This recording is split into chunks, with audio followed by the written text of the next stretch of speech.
दोस्तों मैं वैभव एक बार फिर से आप सबका स्वागत करता हूं आपके अपने ऑनलाइन प्लेटफॉर्म पर। आप सभी मेरे भाई बहनों का बहुत बहुत स्वागत है। जल्दी से सारे लोग आ जाइए, फिर आज के सेशन की ब्लॉग शुरुआत करेंगे। और जितने मेरे भाई बहन जुड़ते चल रहे हैं, आप सभी लोगों से निवेदन करूंगा कि सेशन को लाइक कीजिएगा, शेयर कीजिएगा, चैनल पर पहली बार होंगे तो सब्सक्राइब कीजिएगा। टेलीग्राम से नहीं जुड़े होंगे तो टेलीग्राम का लिंक आपको चैट बॉक्स में दिख रहा है, तो टेलीग्राम चैनल से जरूर जुड़े। सेशन को एक बार शेयर कर दें ताकि बाकी साथी जो नहीं जुड़े हैं तो उन लोगों तक क्लास की नोटिफिकेशन पहुंच सके और वो सारे भाई टाइम से जुड़ सकें।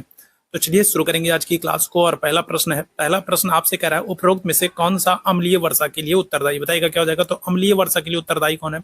आपको कूट के आधार पर आंसर चुनना है। हाइड्रोजन के ऑक्साइड, नाइट्रोजन के ऑक्साइड, सल्फर के ऑक्साइड। बताइएगा क्या हो जाएगा। तो अम्लीय वर्षा की अगर हम बात करें तो अम्लीय वर्षा से हम जो है कई बार आपके एग्जाम में प्रश्न पूछा जा चुका है और कूट के आधार पर आपको सही विकल्प का चुनाव करना। जल्दी से सारे मेरे भाई आंसर करेंगे क्या हो जाएगा। तो अगर हम लोग अम्लीय वर्षा की बात करेंगे तो देखो इसमें हाइड्रोजन ऑक्साइड नहीं होता है, तो पहला तो गलत हो जाएगा। अब पहला अगर गलत हो गया, तो आपको पहला यहाँ पर दिख रहा है मतलब ये गलत, यहाँ पर पहला दिख रहा है मतलब ये गलत।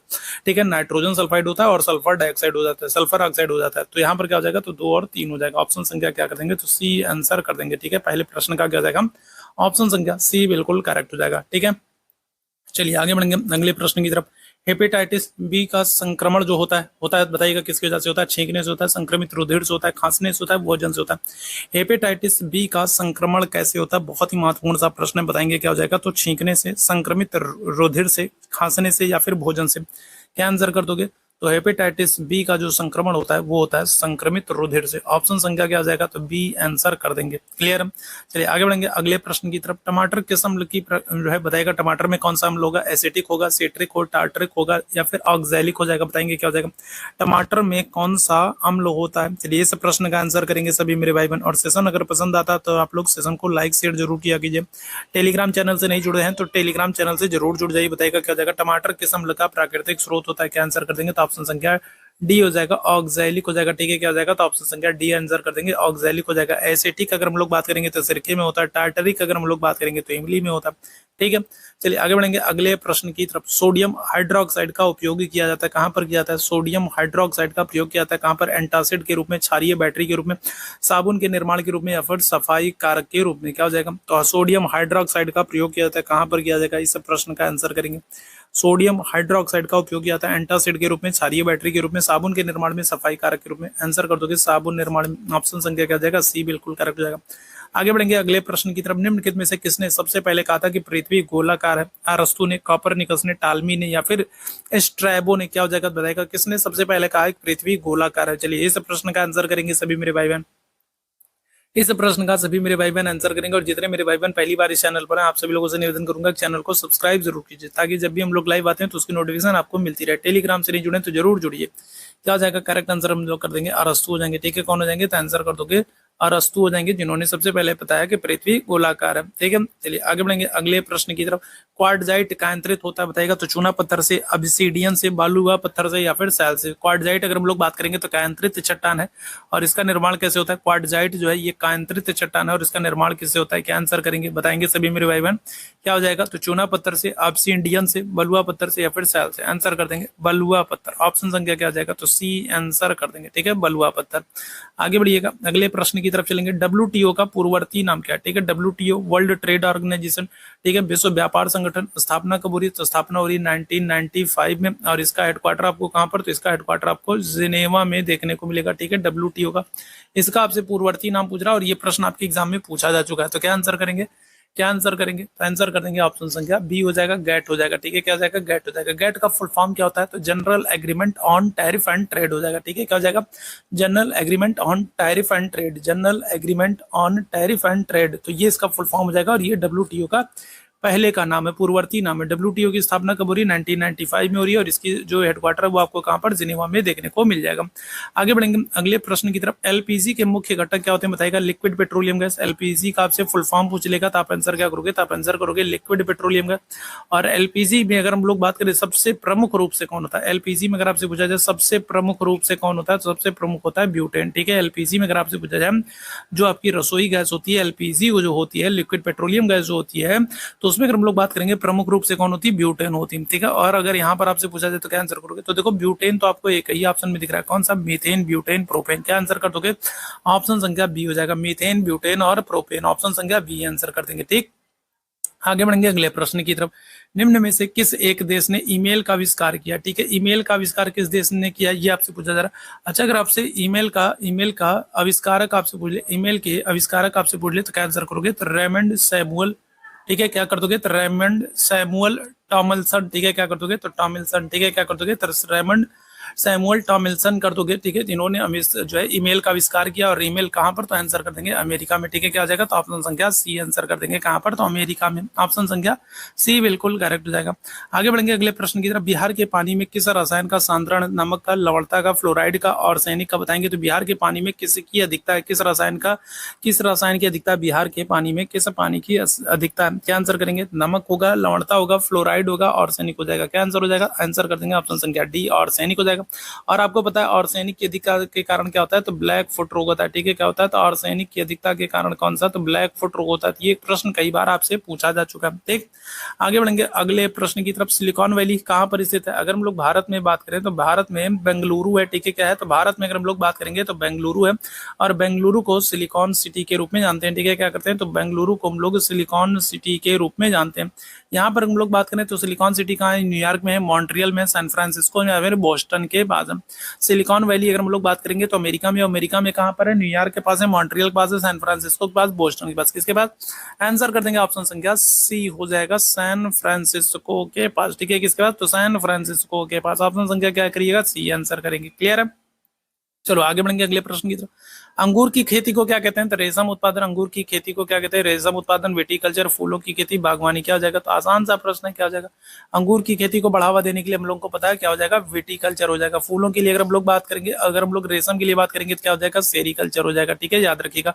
केचुए के लिए अगर हम लोग बात करें तो वार्मी कल्चर हो जाएगा। मछली के लिए बात करेंगे पिसीकल्चर हो जाएगा। मधुमक्खी पालन के लिए बात करेंगे एपीकल्चर हो जाएगा। ये सब मैं आप लोगों को पिछले सेशंस में करा चुका हूं, तो इसलिए यहाँ पर नहीं लिख रहा हूँ। ठीक है, पिछले सेशन में मैंने ये सारे प्रश्न आप लोगों को करा चुका हूँ।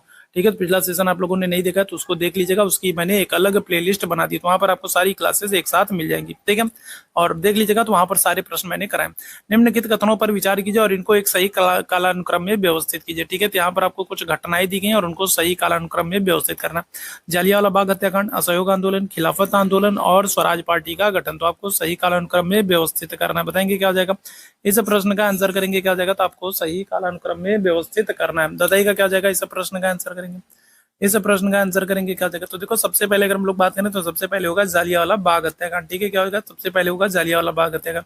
जालियांवाला बाग हत्याकांड के बाद अगर हम लोग बात करेंगे तो इसके बाद होगा खिलाफत आंदोलन। तो पहले 1 नंबर, फिर उसके बाद क्या हो जाएगा? उसके बाद 3 होगा, इसके बाद असहयोग आंदोलन और स्वराज पार्टी की स्थापना तो सबसे 23 में होगी, सबसे बाद में हो रही है, 1923 में हो रही है। ठीक है, क्या हो जाएगा? तो ऑप्शन संख्या 1, 3, 2, 4, ऑप्शन संख्या क्या हो जाएगा? सी आंसर कर देंगे। सबसे पहले जालियांवाला बाग हत्याकांड, उसके बाद खिलाफत आंदोलन, उसके बाद असहयोग आंदोलन और सबसे लास्ट में स्वराज पार्टी का गठन होगा 1923 में। ठीक, आगे बढ़ेंगे अगले प्रश्न की तरफ। इब्न बतूता कहां से आया था? बताइएगा।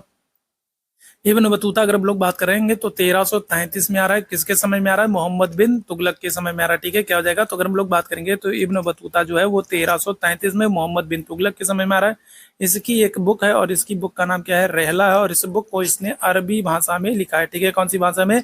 तो रहला नामक बुक को अरबी भाषा में लिखा है। 1333 में मोहम्मद बिन तुगलक के समय में आ रहा है। कहां से आ रहा है? आंसर कर दोगे मोरक्को से। इब्न बतूता कहां से आ रहा है? तो आंसर कर देंगे मोरक्को से आ रहा है। ऑप्शन संख्या ए बिल्कुल करेक्ट है। आगे बढ़ेंगे अगले प्रश्न की तरफ। कौन सा जोड़ा गलत है? एक तरफ यात्रियों के नाम दिए गए, दूसरी तरफ उनके देशों के नाम दिए गए, तो बताइएगा कौन सा जोड़ा गलत है? तो ये आप लोगों को बताना है। बताइएगा निम्न में से कौन सा जोड़ा गलत है? एक तरफ आपको यात्रियों के नाम दिए गए, दूसरी तरफ ठीक है उनके देशों के नाम दिए गए। तो हेनसांग की बात करेंगे तो हेनसांग चीनी यात्री था, ये बिल्कुल ठीक है। इब्न बतूता मोरक्को से है, अभी मैंने आप लोगों को बताया। मेगास्थनीज की अगर हम लोग बात करेंगे तो ग्रीस, यूनान, एथेंस से आए, यूनानी है, तो बिल्कुल सही है। फाहियान की बात करेंगे, मलेशिया नहीं बल्कि फाहियान भी क्या है? तो ये भी चीनी यात्री था। फाहियान की अगर हम लोग बात करेंगे तो ये भी क्या है? तो ये भी चीनी यात्री था। तो ऑप्शन संख्या क्या हो जाएगा? तो डी आंसर हो जाएगा। अच्छा, जरा आप लोग मुझे फटाफट कमेंट करके बताओ कि ये जो फाहियान है तो ये किसके समय में आया था? जल्दी से मुझे कमेंट करके बताओ, ये फाहियान जो है तो ये किस राजा के समय में आया था? जल्दी से बताओ क्या हो जाएगा इस प्रश्न का आंसर? जल्दी से बताएंगे। तो फाहियान किसके समय में आ रहा है? जल्दी से बताएंगे क्या हो जाएगा इस प्रश्न का आंसर। ठीक है, आगे बढ़ेंगे अगले प्रश्न की तरफ। किसने कहा कि मनुष्य स्वतंत्र पैदा होता है लेकिन वह सर्वत्र जंजीरों में जकड़ा होता है? जॉन लॉक ने कहा, मिराबियो ने कहा, वोल्टेयर ने कहा या फिर रूसो ने कहा? किसने कहा? बताएंगे क्या हो जाएगा? तो मनुष्य स्वतंत्र पैदा होता है लेकिन वह हर जगह जंजीरों में जकड़ा होता है। ठीक है, जैसे देखोगे जब बच्चा जन्म लेता है, जब पैदा होता है तो क्या होता है, बिल्कुल स्वतंत्र होता है। ठीक है, कोई दिक्कत समस्या परेशानी नहीं होती, एकदम स्वतंत्र होता है। लेकिन जैसे जैसे वो बड़ा होता जाता है तो क्या होता है, फिर अपनी टाइटिल जोड़ता है। ठीक है, पांडे, सिंह, ठाकुर, फलान, ढकान, है ना, खान, पठान, है ना, फिर जुड़ते जाता है। फिर क्या हो जाता है, फिर जैसे और बड़ा होता है तो क्या होता है, अब तुम्हें पढ़ने जाना है, तुम्हें स्कूल जाना है, तुम्हें कोचिंग जाना है, तुम्हें बाहर नहीं जाना, तुम्हें ये कपड़ा पहन के जाना है, ये से खाना, इसे उठना, इसे बैठना। और बड़ा होता है तो क्या होता है, तुम्हें इतने अच्छे नंबर लाना, तुम्हें डॉक्टर बनना, इंजीनियर बनना, ये करना, वो करना। मतलब जैसे जैसे आगे बढ़ता जाता है वैसे वैसे जंजीरों में क्या होता है, जकड़ा जाता है। ठीक है, जब पैदा होता है तो एकदम स्वतंत्र होता है, ना कोई बंधन, ना कोई टेंशन, ना कोई कोई मोह माया नहीं। ठीक है, एकदम स्वतंत्र होता है। लेकिन जैसे जैसे बड़ा होता जाता है वैसे जंजीरों में जकड़ता जाता है। किसने कहा, तो रूसो ने कहा। रूसो की पुस्तक का नाम क्या है, सोशल कॉन्ट्रैक्ट। ठीक है, रूसो की एक बुक है जिसका नाम क्या है, जिसका नाम है सोशल कॉन्ट्रैक्ट, जिसको हम लोग क्या कहते हैं, जिसको हम लोग कहते हैं सामाजिक समझौता कहते हैं, जिसको हम लोग क्या करते हैं, सामाजिक समझौता कहते हैं। तो रूसो ने ये बात कही है। देख आगे बढ़ेंगे अगले प्रश्न की तरफ। हमारे शरीर में यूरिया का निर्माण कहाँ होता है, आग्नाशय में होता है, गुर्दे में होता है, जिगर में होता है, फेफड़े में होता है। यूरिया का निर्माण कहाँ पर होता है आपसे बता रहा है, तो बताइएगा क्या जगह। तो अगर हम लोग बात करेंगे तो यूरिया का निर्माण कहाँ होता है, तो आंसर कर देंगे कहाँ पर, तो जिगर कर देंगे कहाँ पर, जिगर में, जिसको हम लोग यकृत भी कहते हैं, जिसको हम लोग लीवर भी कहते हैं। तो क्या हो जाएगा, तो ऑप्शन संख्या डी, सॉरी सी आंसर कर दोगे कहाँ पर, तो यूरिया का निर्माण कहाँ होता है, जिगर में होता है। ठीक है, याद रखेंगे, ऑप्शन संख्या क्या हो जाएगा, तो सी आंसर कर देंगे। आगे बढ़ेंगे अगले प्रश्न की तरफ। द ऑडेसिटी ऑफ होप नामक पुस्तक के लेखक कौन है, एल गोर है, बराक ओबामा है, बिल क्लिंटन है, हिलेरी क्लिंटन है। द ऑडेसिटी ऑफ होप पुस्तक किसकी, बताएगा क्या हो जाएगा इस प्रश्न का answer. The audacity of hope नामक पुस्तक के लेखक कौन, एल गोर है, बराक ओबामा है, बिल क्लिंटन है, हिलेरी क्लिंटन है। क्या हो जाएगा इस प्रश्न का answer, the audacity of hope. Answer कर देंगे ऑप्शन संख्या बी हो जाएगा, बराक ओबामा हो जाएगा। ठीक है, कौन है, तो बराक ओबामा की बुक है द ऑडेसिटी ऑफ होप। ठीक, आगे बढ़ेंगे। एक पारिस्थितिक तंत्र के जैविक घटकों में शामिल होता है। तो अगर हम लोग बात करेंगे तो एक इकोसिस्टम में जैविक घटक में कौन कौन है, तो पौधे और जानवर है, शैवाल और कवक है, उत्पादक, उपभोक्ता और डिकम्पोजर है, हवा, पानी, मिट्टी है। क्या हो जाएगा, तो अगर हम लोग बात करेंगे तो एक पारिस्थितिक तंत्र के जैविक घटक में कौन हो जाएंगे, तो आंसर कर दोगे उत्पादक है, उपभोक्ता है और डिकम्पोजर है। ठीक है, याद रखिएगा ऑप्शन संख्या क्या आ जाएगा, तो सी आंसर हो जाएगा। इसमें आपके सब आ जाएंगे, ऑप्शन संख्या सी में सब आ जाएंगे। ठीक है, उत्पादक में पेड़ पौधे आ जाएंगे, उपभोक्ता में जो है और उनको खाने वाले शाकाहारी आ जाएंगे। ठीक है, और मांसाहारी आ जाएंगे, और फिर क्या हो जाएगा, और जो आपके डिकम्पोजर हैं, जो आप घटक हैं, तो वो सब तो इस वाले ऑप्शन में सब आ जाएंगे। तो ऑप्शन संख्या क्या आ जाएगा, तो सी करेक्ट हो जाएगा। आगे बढ़ेंगे अगले प्रश्न की तरफ। अगला प्रश्न सुधा। चलिए, तो यहाँ पर प्रश्न आपके सामने है और इसका आपको क्या करना है, विलोम बताना है। सुधा का आपको विलोम बताना है, बताइएगा क्या हो जाएगा, तो सुधा का विलोम क्या हो जाएगा, कोलाहल हो जाएगा, हलाहल हो जाएगा, मुधा हो जाएगा, या फिर अमृत हो जाएगा। तो सुधा का आपसे विलोम पूछा जा रहा है, बताएंगे क्या जाएगा। तो देखो, सुधा का अर्थ पीयूष अमृत से है। ठीक है, सुधा का मतलब किससे, तो पीयूष से है, अमृत से है। तो पर्यायवाची नहीं पूछ रहा आपसे, विलोम पूछ रहा है। विलोम आप क्या करोगे, हलाहल कर दोगे। ठीक है, क्या कर दोगे, हलाहल कर दोगे। हलाहल का अर्थ क्या होता है, विष होता है, जहर होता है, याद रखिएगा। ठीक, आगे बढ़ेंगे अगले प्रश्न की तरफ। अंग्रेजी वर्णमाला में अगर हम लोग बात करें तो कितने अक्षर ऐसे हैं जो दर्पण में देखने पर समान दिखते हैं, बताएंगे क्या जाएगा। तो अंग्रेजी वर्णमाला में अगर हम लोग बात करें तो कितने अक्षर ऐसे हैं जो हमको देखने में क्या होता है, तो जो हमको दर्पण में देखने में समान दिखते हैं। तो 9 हो जाएंगे, 10 हो जाएंगे, 11 हो जाएंगे, 12 हो जाएंगे। कितने अक्षर ऐसे हैं जो हमको, ठीक है, जिन जो अंग्रेजी वर्णमाला के कितने बड़े अक्षर है, कैपिटल लेटर के कितने अक्षर है जो दर्पण में देखने पर हमको समान दिखते हैं। तो कौन कौन से हैं, तो देखिए, तो देखो ए अगर हम लोग देखेंगे तो हमको समान दिखाई पड़ेगा, एच देखेंगे समान दिखाई पड़ेगा, आई देखेंगे समान दिखाई पड़ेगा, एम देखेंगे समान दिखाई पड़ेगा, ओ देखेंगे, टी देखेंगे, यू देखेंगे, वी देखेंगे, डब्ल्यू देखेंगे, एक्स देखेंगे और वाई देखेंगे। तो ये कुछ ऐसे अक्षर हैं जिनको हम लोग दर्पण में देखेंगे तो समान दिखाई पड़ेंगे। तो कितनी हो गई इनकी संख्या, 3, 2, 5, 2, 7, 2, 9, 2, 11 हो गया। तो कितने, तो 11 अक्षर है। ठीक है, कितने हैं, तो 11 हैं। ऑप्शन संख्या क्या हो जाएगा, तो सी आंसर कर देंगे। आगे बढ़ेंगे अगले प्रश्न की तरफ। अगला प्रश्न उपेक्षा। उपेक्षा का आपको क्या करना है, तो उपेक्षा का आपको विलोम बताना है। ठीक है, क्या करना है, तो उपेक्षा का आपको विलोम बताना, बताइएगा क्या हो जाएगा।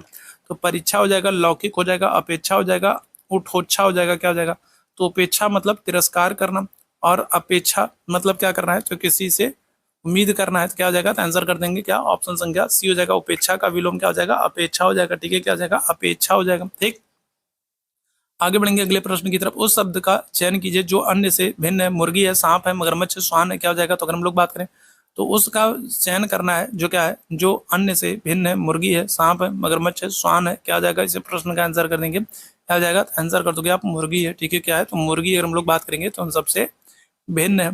ठीक, आगे बढ़ेंगे अगले प्रश्न की तरफ। अच्छा, उपेक्षा वाला फिर से आ गया, तो उपेक्षा का क्या हो जाएगा, तो अपेक्षा हो जाएगा। ठीक है, आगे बढ़ेंगे अगले प्रश्न की तरफ। निराधार। निराधार में कौन सी संधि हो जाएगी, निराधार में अगर हम लोग बात करें तो क्या हो जाएगा, तो निर्धन। ठीक है, क्या हो जाएगा, तो निर्धन आधार हो जाएगा। ठीक है, क्या हो जाएगा, तो निर्धन आधार हो जाएगा, आ धन क्या हो जाएगा, बड़ा हो जाएगा। ठीक है, तो आ धन बड़ा आ जाएगा तो क्या हो जाएगा, तो ये आपका दीर्घ स्वर संधि हो जाएगी। ठीक है, कौन सी, तो दीर्घ स्वर संधि हो जाएगी। ऑप्शन संख्या क्या करेंगे, ए आंसर कर देंगे, दीर्घ स्वर संधि हो जाएगी। ठीक है, आगे बढ़ेंगे अगले प्रश्न की तरफ। ज्ञानोदय, ज्ञानोदय में कौन सी संधि होगी, तो क्या हो रहा है, तो ज्ञान धन उदय हो जा रहा है। ठीक है, क्या हो जा रहा है, तो ज्ञान धन उदय। ठीक है, क्या हो जाएगा, तो अगर हम लोग बात करेंगे आ धन उ मिल करके क्या हो जा रहा है, तो ओ हो जा रहा है। ठीक है, क्या हो जा रहा है, आ धन उ मिल करके ओ हो जा रहा है। तो ये क्या हो जाएगा, तो स्वर संधि हो जाएगी, व्यंजन संधि हो जाएगी, विसर्ग संधि हो जाएगी, इनमें से कोई नहीं हो जाएगी। तो क्या हो जाएगा, तो अगर हम लोग बात करें तो ये हो जाएगा आपका गुण स्वर संधि हो जाएगा। ठीक है, कौन सी, तो ये गुण स्वर संधि हो जाएगा। ठीक है, याद रखेंगे। आगे बढ़ेंगे अगले प्रश्न की तरफ। सन्मार्ग, सन्मार्ग में कौन सी संधि होगी। सन्मार्ग की अगर हम लोग बात करें, सन्मार्ग का अगर आप विच्छेद करोगे तो क्या हो जाएगा, तो सत धन मार्ग हो जाएगा। ठीक है, क्या हो जाएगा, तो सत धन मार्ग हो जाएगा। तो कौन सी संधि हो जाएगी, तो आंसर कर दोगे आप लोग ऑप्शन संख्या बी हो जाएगा, व्यंजन संधि हो जाएगी। कौन सी, व्यंजन संधि हो जाएगी।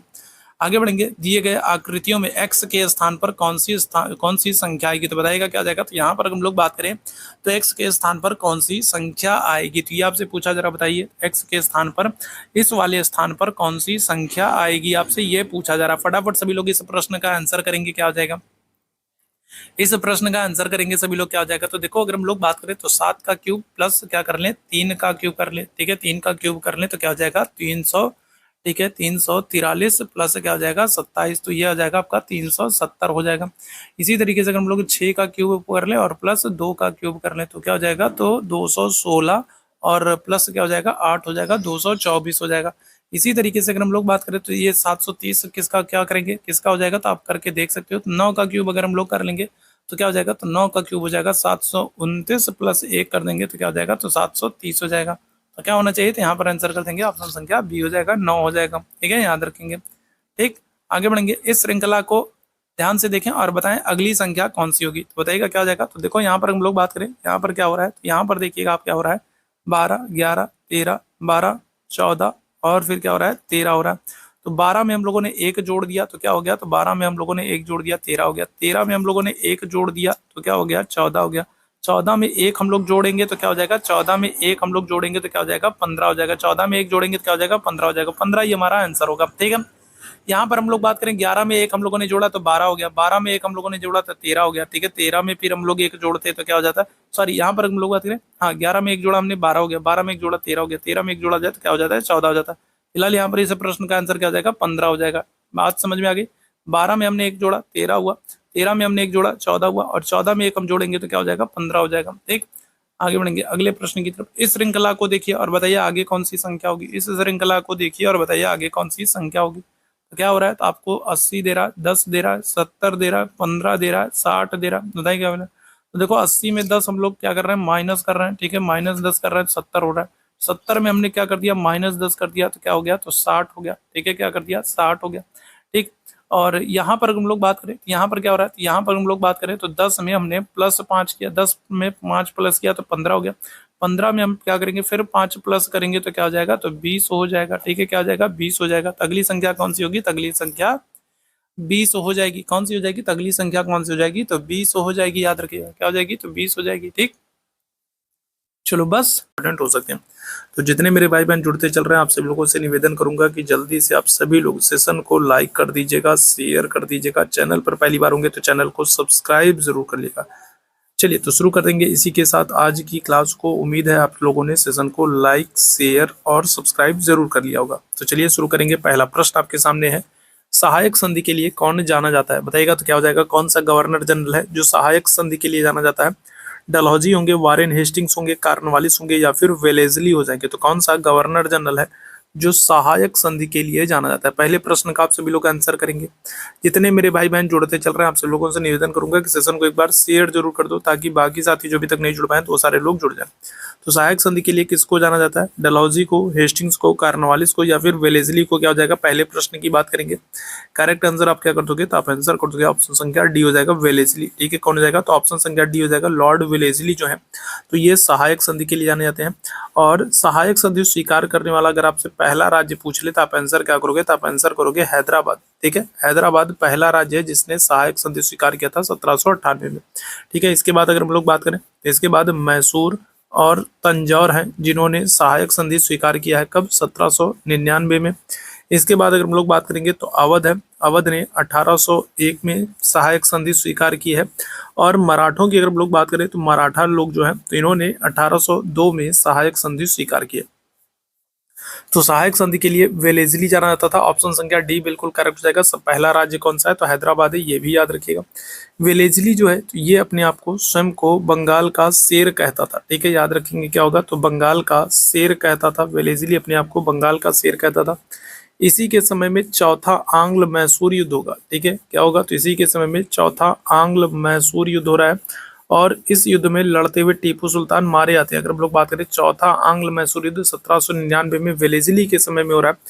और इसी युद्ध में टीपू सुल्तान लड़ते हुए मारे जाते हैं। वेलेजली अपने आप को बंगाल का शेर कह रहा है। वेलेजली जो है तो ये सहायक संधि के लिए भी जाना जाता है, ठीक है, याद रखिएगा। ठीक, डलहौजी की अगर हम लोग बात कर लें, डलहौजी की अगर हम लोग बात कर लें तो डलहौजी जो है तो ये अपनी राज्य हड़प नीति के लिए जाने जाते हैं, ठीक है। ये किसके लिए तो ये अपने राज्य हड़प नीति या फिर इसी को हम लोग और क्या कहेंगे, इसी को हम लोग कहेंगे गोद निषेध नीति के लिए जाने जाते हैं, ठीक है। किसके तो राज्य हड़प नीति या गोद निषेध नीति के लिए डलहौजी जाने जाते हैं। और पहला राज्य अगर आपसे पूछा जाए कि राज्य हड़प नीति या गोद निषेध नीति के तहत डलहौजी ने किस राज्य को अंग्रेजी राज्य में मिला है तो आप आंसर करोगे सतारा। सतारा को 1848 में। इसके बाद जैतपुर और संभलपुर, ठीक है, कौन कौन से तो जैतपुर और संभलपुर को मिलाया गया। जैतपुर और संभलपुर को मिलाया गया कब 1849 में, ठीक है। जैतपुर और संभलपुर को मिलाया गया 1849 में। इसके बाद अगर हम लोग बात करें बघाट, बघाट का विलय किया गया 1850 में। उदयपुर को मिलाया गया 1852 में। उदयपुर को मिलाया गया 1852 में। झांसी का विलय किया गया 1853 में, 1853 में। और नागपुर का विलय किया गया 1854 में, ठीक है। तो याद रखिएगा डलहौजी राज्य हड़प नीति या गोद निषेध नीति के लिए आने जाते थे।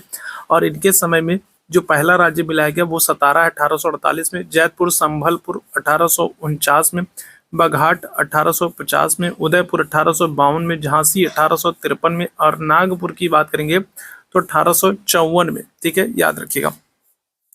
कार्नवालिस की अगर हम लोग बात कर लें, अगर हम लोग कार्नवालिस की बात कर लें तो कार्नवालिस के संदर्भ में भी आप याद रखिएगा। कार्नवालिस जो है तो ये पुलिस सेवा या फिर कहें सिविल सेवा के जनक माने जाते हैं, ठीक है। पुलिस सेवा या सिविल सेवा के जनक माने जाते हैं कौन, कार्नवालिस को माना जाता है।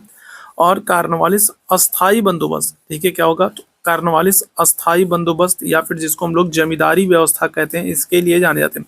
कार्नवालिस अस्थाई बंदोबस्त या जमींदारी व्यवस्था के लिए जाने जाते हैं। तो ये सारी चीजें आप याद रखेंगे, आपके एग्जाम में मोस्ट इंपॉर्टेंट है, ठीक है। तो पहले प्रश्न का ऑप्शन संख्या डी बिल्कुल करेक्ट हो जाएगा, वेलेजली हो जाएंगे। आगे बढ़ेंगे दूसरे प्रश्न की तरफ। सांख्य दर्शन के प्रतिपादक कौन है, बताइएगा क्या हो जाएगा। पतंजलि है, कपिल है, गौतम है या फिर जैमिनी है। जितने मेरे भाई बहन बाद में जुड़े हैं और जितने लोगों ने शेयर नहीं किया तो एक बार आप लोग अपने अपने स्तर पर शेयर कर दीजिए ताकि बाकी साथी जो नहीं जुड़ पाए तो वो सारे लोग जुड़ जाए। और जो लोग पहली बार हैं तो चैनल को सब्सक्राइब भी जरूर कर लिया। सांख्य दर्शन के प्रतिपादक पतंजलि, कपिल, गौतम या फिर जैमिनी, तो क्या हो जाएगा करेक्ट आंसर। तो देखो अगर हम लोग बात करें लास्ट ईयर जो आपसे पूछा गया था वो पूछा गया था न्याय दर्शन के प्रतिपादक। पिछली बार जो आपसे पूछा गया था, लास्ट ईयर जो आपसे प्रश्न पूछा गया था वो पूछा गया था न्याय दर्शन के प्रतिपादक कौन है। तो न्याय दर्शन के कौन है तो आप आंसर करोगे गौतमी है, गौतम है, ठीक है। जैमिनी की अगर हम लोग बात करें तो जैमिनी किसके तो ये पूर्व मीमांसा के हैं। जैमिनी जो है ये पूर्व मीमांसा के हैं, जैमिनी पूर्व मीमांसा के हैं, ठीक है। पतंजलि अगर हम लोग बात करेंगे तो पतंजलि योग दर्शन के हैं, ठीक है, योग दर्शन के। और पतंजलि की पुस्तक का नाम महाभाष्य है। पतंजलि की पुस्तक का नाम महाभाष्य है। और पतंजलि किसके दरबार में रहते थे तो पुष्यमित्र शुंग के दरबार में रहते थे। पतंजलि किसके समय में रहते थे, किसके दरबार में रहते थे तो पुष्यमित्र शुंग के दरबार में रहते थे। पतंजलि की पुस्तक का नाम महाभाष्य और योग दर्शन के प्रतिपादक। सांख्य दर्शन आपसे पूछा जाएगा, आप आंसर कर दोगे ऑप्शन संख्या बी जो है कपिल हो जाएंगे, ठीक है। कौन है तो सांख्य दर्शन के प्रतिपादक कौन है, कपिल है। लास्ट ईयर जो आपसे पूछा गया था वो न्याय पूछा गया था, न्याय दर्शन के प्रतिपादक कौन जाएंगे तो आप आंसर कर दोगे गौतम है, ठीक। चलो तो ऑप्शन संख्या क्या हो जाएगा तो बी यहाँ पर बिल्कुल करेक्ट हो जाएगा। आगे बढ़ेंगे अगले प्रश्न की तरफ। मदर पुस्तक के लेखक कौन है बताएगा। मदर पुस्तक के लेखक कौन है, तीसरे प्रश्न का आंसर करेंगे। मदर पुस्तक के लेखक कौन है, बेन जॉनसन है, एलियट है, वाइल्ड है या फिर गॉर्की है। मैक्सिम गॉर्की बताइएगा तो ऑक्स जो है क्या हो जाएगा तो मदर पुस्तक के लेखक कौन है, बेन जॉनसन है, एलियट है, ऑस्कर वाइल्ड है या फिर मैक्सिम गोर्की है। क्या आ जाएगा तीसरे प्रश्न की बात करेंगे। चलिए जल्दी जल्दी आंसर करते चलिएगा। तीसरे प्रश्न की बात करेंगे, क्या हो जाएगा, मदर पुस्तक के लेखक कौन है, तो मैक्सिम गोर्की। ऑप्शन संख्या क्या हो जाएगा, डी आंसर करिएगा। ठीक है, क्या हो जाएगा, मैक्सिम गोर्की। ऑप्शन संख्या क्या हो जाएगा, डी आंसर करेंगे। क्लियर है। चलो आगे बढ़ेंगे अगले प्रश्न की तरफ। आजाद हिंद फौज के सैनिकों को बचाने के लिए किसने उनकी वकालत की थी, तो बताइएगा क्या हो जाएगा। आजाद हिंद फौज के सैनिकों को बचाने के लिए किसने उनकी वकालत की थी, गांधी जी ने, जवाहरलाल नेहरू ने, अरुणा असफ अली ने, या फिर भूलाभाई देसाई ने। क्या हो जाएगा। अगर हम लोग आजाद हिंद फौज की बात करें तो आजाद हिंद फौज जो है तो ये जापानियों की मदद से लड़ रही थी। और आपको पता है कि 1945 में जब जापान पर परमाणु बम गिराया जाता है तो जापान आत्मसमर्पण कर देता है। और जब जापान आत्मसमर्पण कर देता है तो आजाद हिंद फौज के सैनिक अकेले नहीं लड़ सकते थे। ठीक है, क्योंकि उनके पास उतने ना तो साधन थे, संसाधन थे, ना तो उतना सामर्थ्य था। तो क्या हो जाएगा, तो द्वितीय विश्व युद्ध में जब जापान आत्मसमर्पण कर देगा तो आजाद हिंद फौज के सैनिकों को पकड़ लिया जाएगा और उनके ऊपर दिल्ली के लाल किले में मुकदमा चलाया जाएगा। तो उनकी पैरवी किसने की थी, तो आंसर कर दोगे आप लोग। ऑप्शन संख्या डी हो जाएंगे, भूलाभाई देसाई हो जाएंगे। ठीक है, कौन हो जाएंगे, तो भूलाभाई देसाई को भूलना नहीं है। ऑप्शन संख्या क्या कर देंगे, तो डी आंसर कर देंगे, भूलाभाई देसाई ने, ठीक है, क्या किया था, तो इनकी पैरवी की थी। ठीक, ऑप्शन संख्या क्या हो जाएगा, तो डी आंसर कर दीजिएगा। क्लियर है। जवाहरलाल नेहरू की अगर हम लोग बात करें, जवाहरलाल नेहरू जो है तो इनका जन्म दिवस 14 नवंबर को है। 14 नवंबर को हम लोग क्या करते हैं, तो 14 नवंबर को हम लोग बाल दिवस मनाते हैं। ठीक है, जवाहरलाल नेहरू के जन्म दिवस को हम लोग क्या करते हैं, तो बाल दिवस मनाते हैं। साथ ही साथ याद रखिएगा 14 नवंबर को ही मधुमेह दिवस भी मनाते हैं। ठीक है, क्या करते हैं, तो 14 नवंबर को मधुमेह दिवस भी मनाते हैं और बाल दिवस भी मनाते हैं। ठीक है, जवाहरलाल नेहरू जो है, जवाहरलाल नेहरू की पुस्तक का नाम आपको याद रखना है। इनकी पुस्तक का नाम क्या है, तो इनकी पुस्तक का नाम है डिस्कवरी ऑफ इंडिया। ठीक है, क्या नाम है, तो इनकी पुस्तक का नाम है डिस्कवरी ऑफ इंडिया। ठीक है, किसकी पुस्तक का नाम है, तो डिस्कवरी ऑफ इंडिया जो है तो ये जवाहरलाल नेहरू की पुस्तक का नाम है, याद रखेंगे। क्लियर है। चलो आगे बढ़ेंगे अगले प्रश्न की तरफ।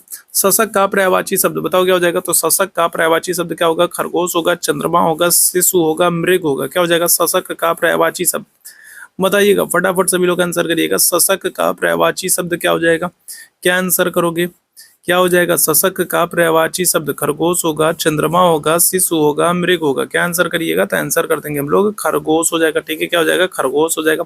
शशक का मतलब खरगोश होता है और खरगोश की अगर हम लोग बात करें तो गाँव में खरगोश को क्या कहते हैं, तो खरहा भी कहते हैं। तो खरहा भी खरगोश का पर्यायवाची है। ससा भी अगर हम लोग बात करेंगे तो ससा भी जो है ये भी पर्यायवाची है। ठीक है, सस अगर हम लोग बात करेंगे तो सस भी क्या है, तो ये भी पर्यायवाची। तो ये सब क्या हो जाएंगे, तो ये सब जो है ये सब खरगोश के पर्यायवाची हैं। ठीक है, शशक। ऑप्शन संख्या क्या हो जाएगा, तो ए आंसर करिएगा, खरगोश। क्लियर है।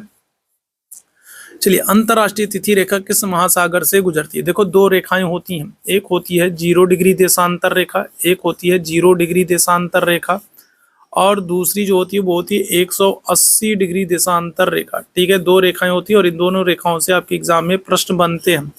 0 डिग्री देशांतर रेखा जो है तो ये ग्रीनविच लंदन से गुजरती है। ठीक है, कहाँ से, तो ग्रीनविच लंदन से गुजरती है, इसलिए इसको ग्रीनविच रेखा भी कहते हैं। साथ ही साथ याद रखेंगे 0 डिग्री देशांतर जो रेखा है इसको प्रधान याम्योत्तर रेखा भी कहते हैं। ठीक है, क्या करते हैं, तो प्रधान याम्योत्तर रेखा भी कहते हैं। साथ ही साथ याद रखेंगे जो 0 डिग्री देशांतर रेखा है इसको अंतरराष्ट्रीय समय रेखा भी कहते हैं। 0 डिग्री देशांतर को क्या करते हैं, 0 डिग्री देशांतर को अंतरराष्ट्रीय समय रेखा कहते हैं, प्रधान याम्योत्तर रेखा कहते हैं, ग्रीनविच रेखा कहते हैं 0 डिग्री देशांतर को। और ये 0 डिग्री देशांतर जो है ये कहाँ से, तो ये अटलांटिक महासागर से गुजरती है। ठीक है, कहाँ से, तो अटलांटिक महासागर से गुजरती है। और जो 180 डिग्री देशांतर रेखा इसको क्या करते हैं, तो इसको तिथि रेखा कहते हैं, इसको अंतरराष्ट्रीय तिथि रेखा कहते हैं। और ये किस महासागर से गुजरती है, तो ये प्रशांत महासागर से गुजरती है। ठीक है, कहाँ से, तो प्रशांत महासागर से गुजरती है। ठीक है, प्रशांत महासागर से गुजरती है। क्या हो जाएगा, ऑप्शन संख्या क्या करेगा, तो ऑप्शन संख्या हम लोग कर देंगे सी, प्रशांत महासागर से गुजरती है। ठीक है, डायरेक्ट आपसे प्रश्न बन जाएगा कि अंतरराष्ट्रीय समय रेखा कितनी डिग्री वाली होती है, या फिर अंतरराष्ट्रीय तिथि रेखा कितनी डिग्री वाली होती है। ठीक है, या फिर प्रधान याम्योत्तर रेखा किसे कहते हैं। इस तरीके से डायरेक्ट प्रश्न आपके एग्जाम में बनते हैं। ठीक है, याद रखेंगे। भारत का समय अगर आपसे बोले कि भारत का जो समय है तो वो लंदन के समय से कितना आगे है, आप आंसर करोगे 5.5 घंटे। ठीक है, कितने, तो भारत का जो समय है वो लंदन के समय से कितना, 5.5 घंटे आगे है। भारत की मानक समय रेखा आपसे पूछ जाए तो आप आंसर क्या करोगे, आप आंसर करोगे 82.5 डिग्री। पूर्वी देशांतर जो है भारत की मानक समय रेखा है। भारत की मानक समय रेखा कितने राज्यों से गुजरती है, तो 5 राज्यों से गुजरती है। 5 राज्य कौन कौन से हो जाएंगे, तो उत्तर प्रदेश है, मध्य प्रदेश है, साथ ही साथ अगर हम लोग बात करें छत्तीसगढ़ है, उड़ीसा है, और आंध्र प्रदेश है। ठीक है, याद रखेंगे। तो भारत का जो समय है वो लंदन के समय से 5.5 घंटे आगे है। भारत की मानक समय रेखा 82.5 डिग्री है। भारत में अगर हम लोग बात करेंगे तो भारत की जो मानक समय रेखा 5 राज्यों से गुजरती है, और उत्तर प्रदेश, मध्य प्रदेश, छत्तीसगढ़, उड़ीसा, आंध्र प्रदेश 5 राज्यों से गुजरती है। ठीक है। अच्छा, साथ ही साथ आपको याद रखना है, और याद रखना है कि अगर आपसे पूछ ले पूरे विश्व को कितने टाइम जोन में विभाजित किया गया, अगर आपसे पूछ ले पूरे विश्व को कितने टाइम जोन में विभाजित किया गया, तो पूरे विश्व को 24 टाइम जोन में विभाजित किया गया। कितने? तो पूरे विश्व को 24 टाइम जोन में विभाजित किया गया। और अगर आपसे पूछे सबसे ज्यादा टाइम जोन कहाँ पर, ठीक है, अगर आपसे पूछे सबसे ज्यादा टाइम जोन कहाँ पर, तो सबसे ज्यादा जो टाइम जोन है वो किस देश में, अगर आपसे बोले सबसे ज्यादा टाइम जोन, तो आप आंसर क्या करोगे, आप आंसर करोगे फ्रांस में। ठीक है, सबसे ज्यादा टाइम जोन कहाँ पर है, फ्रांस में है 12 टाइम जोन। ठीक है, कितने? 12 टाइम जोन। पूरे विश्व में कितने? 24 टाइम जोन है। ठीक है, चलिए आगे बढ़ेंगे। गंगा गए गंगादास, जमुना गए जमुनादास, लोकोक्ति का अर्थ क्या है, बताइएगा क्या हो जाएगा। तो गंगा गए गंगादास और जमुना गए जमुनादास, तो लोकोक्ति का अर्थ क्या है, अपने काम से काम रखना, महान संत हो जाना, अवसरवादी हो जाना, इनमें से कोई नहीं। बताइएगा क्या हो जाएगा इस प्रश्न का आंसर। तो गंगा गए गंगादास और जमुना गए जमुनादास, तो लोकोक्ति का अर्थ क्या हो जाएगा, बताइएगा। तो अपने काम से काम रखना, महान संत हो जाना, अवसरवादी हो जाना, इनमें से कोई नहीं। तो आंसर करेंगे आप लोग ऑप्शन संख्या सी, अवसरवादी हो जाना। ठीक है, क्या हो जाना, अवसरवादी हो जाना, ऑप्शन संख्या सी आंसर करिएगा। ठीक है, चलिए आगे बढ़ेंगे। किस अधिवेशन में पहली बार राष्ट्रीय गीत गाया गया। तो देखिए दो चीजें होती हैं और दोनों से प्रश्न आपके एग्जाम में बन जाते हैं। एक है राष्ट्रगीत, ठीक है, क्या है, तो एक है राष्ट्रगीत, और दूसरा अगर हम लोग बात करेंगे तो दूसरा क्या है, दूसरा है राष्ट्रगान। ठीक है, दूसरा क्या है, राष्ट्रगान। राष्ट्रगीत अगर हम लोग बात करें तो राष्ट्रगीत क्या है, तो राष्ट्रगीत है वंदे मातरम। ठीक है, क्या है, तो राष्ट्रगीत है वंदे मातरम। और राष्ट्रगान अगर आपसे पूछ ले तो आप आंसर करोगे जनगण मन है। ठीक है, क्या है, तो जनगण मन है। ठीक है, राष्ट्रगीत की अगर हम लोग बात करेंगे तो ये किस में है, तो ये आनंद मठ में है। ठीक है, कहाँ पर है, तो राष्ट्रगीत की अगर हम लोग बात करेंगे तो राष्ट्रगीत जो है ये आनंद मठ में है, और इसकी रचना किसने की है, तो बंकिम चंद्र चटर्जी ने की। किसने की, तो बंकिम चंद्र चटर्जी ने की। ठीक है, बंकिम चंद्र चटर्जी जो है, तो इन्होंने जो है आनंद मठ पुस्तक लिखी, और आनंद मठ पुस्तक में राष्ट्रगीत है।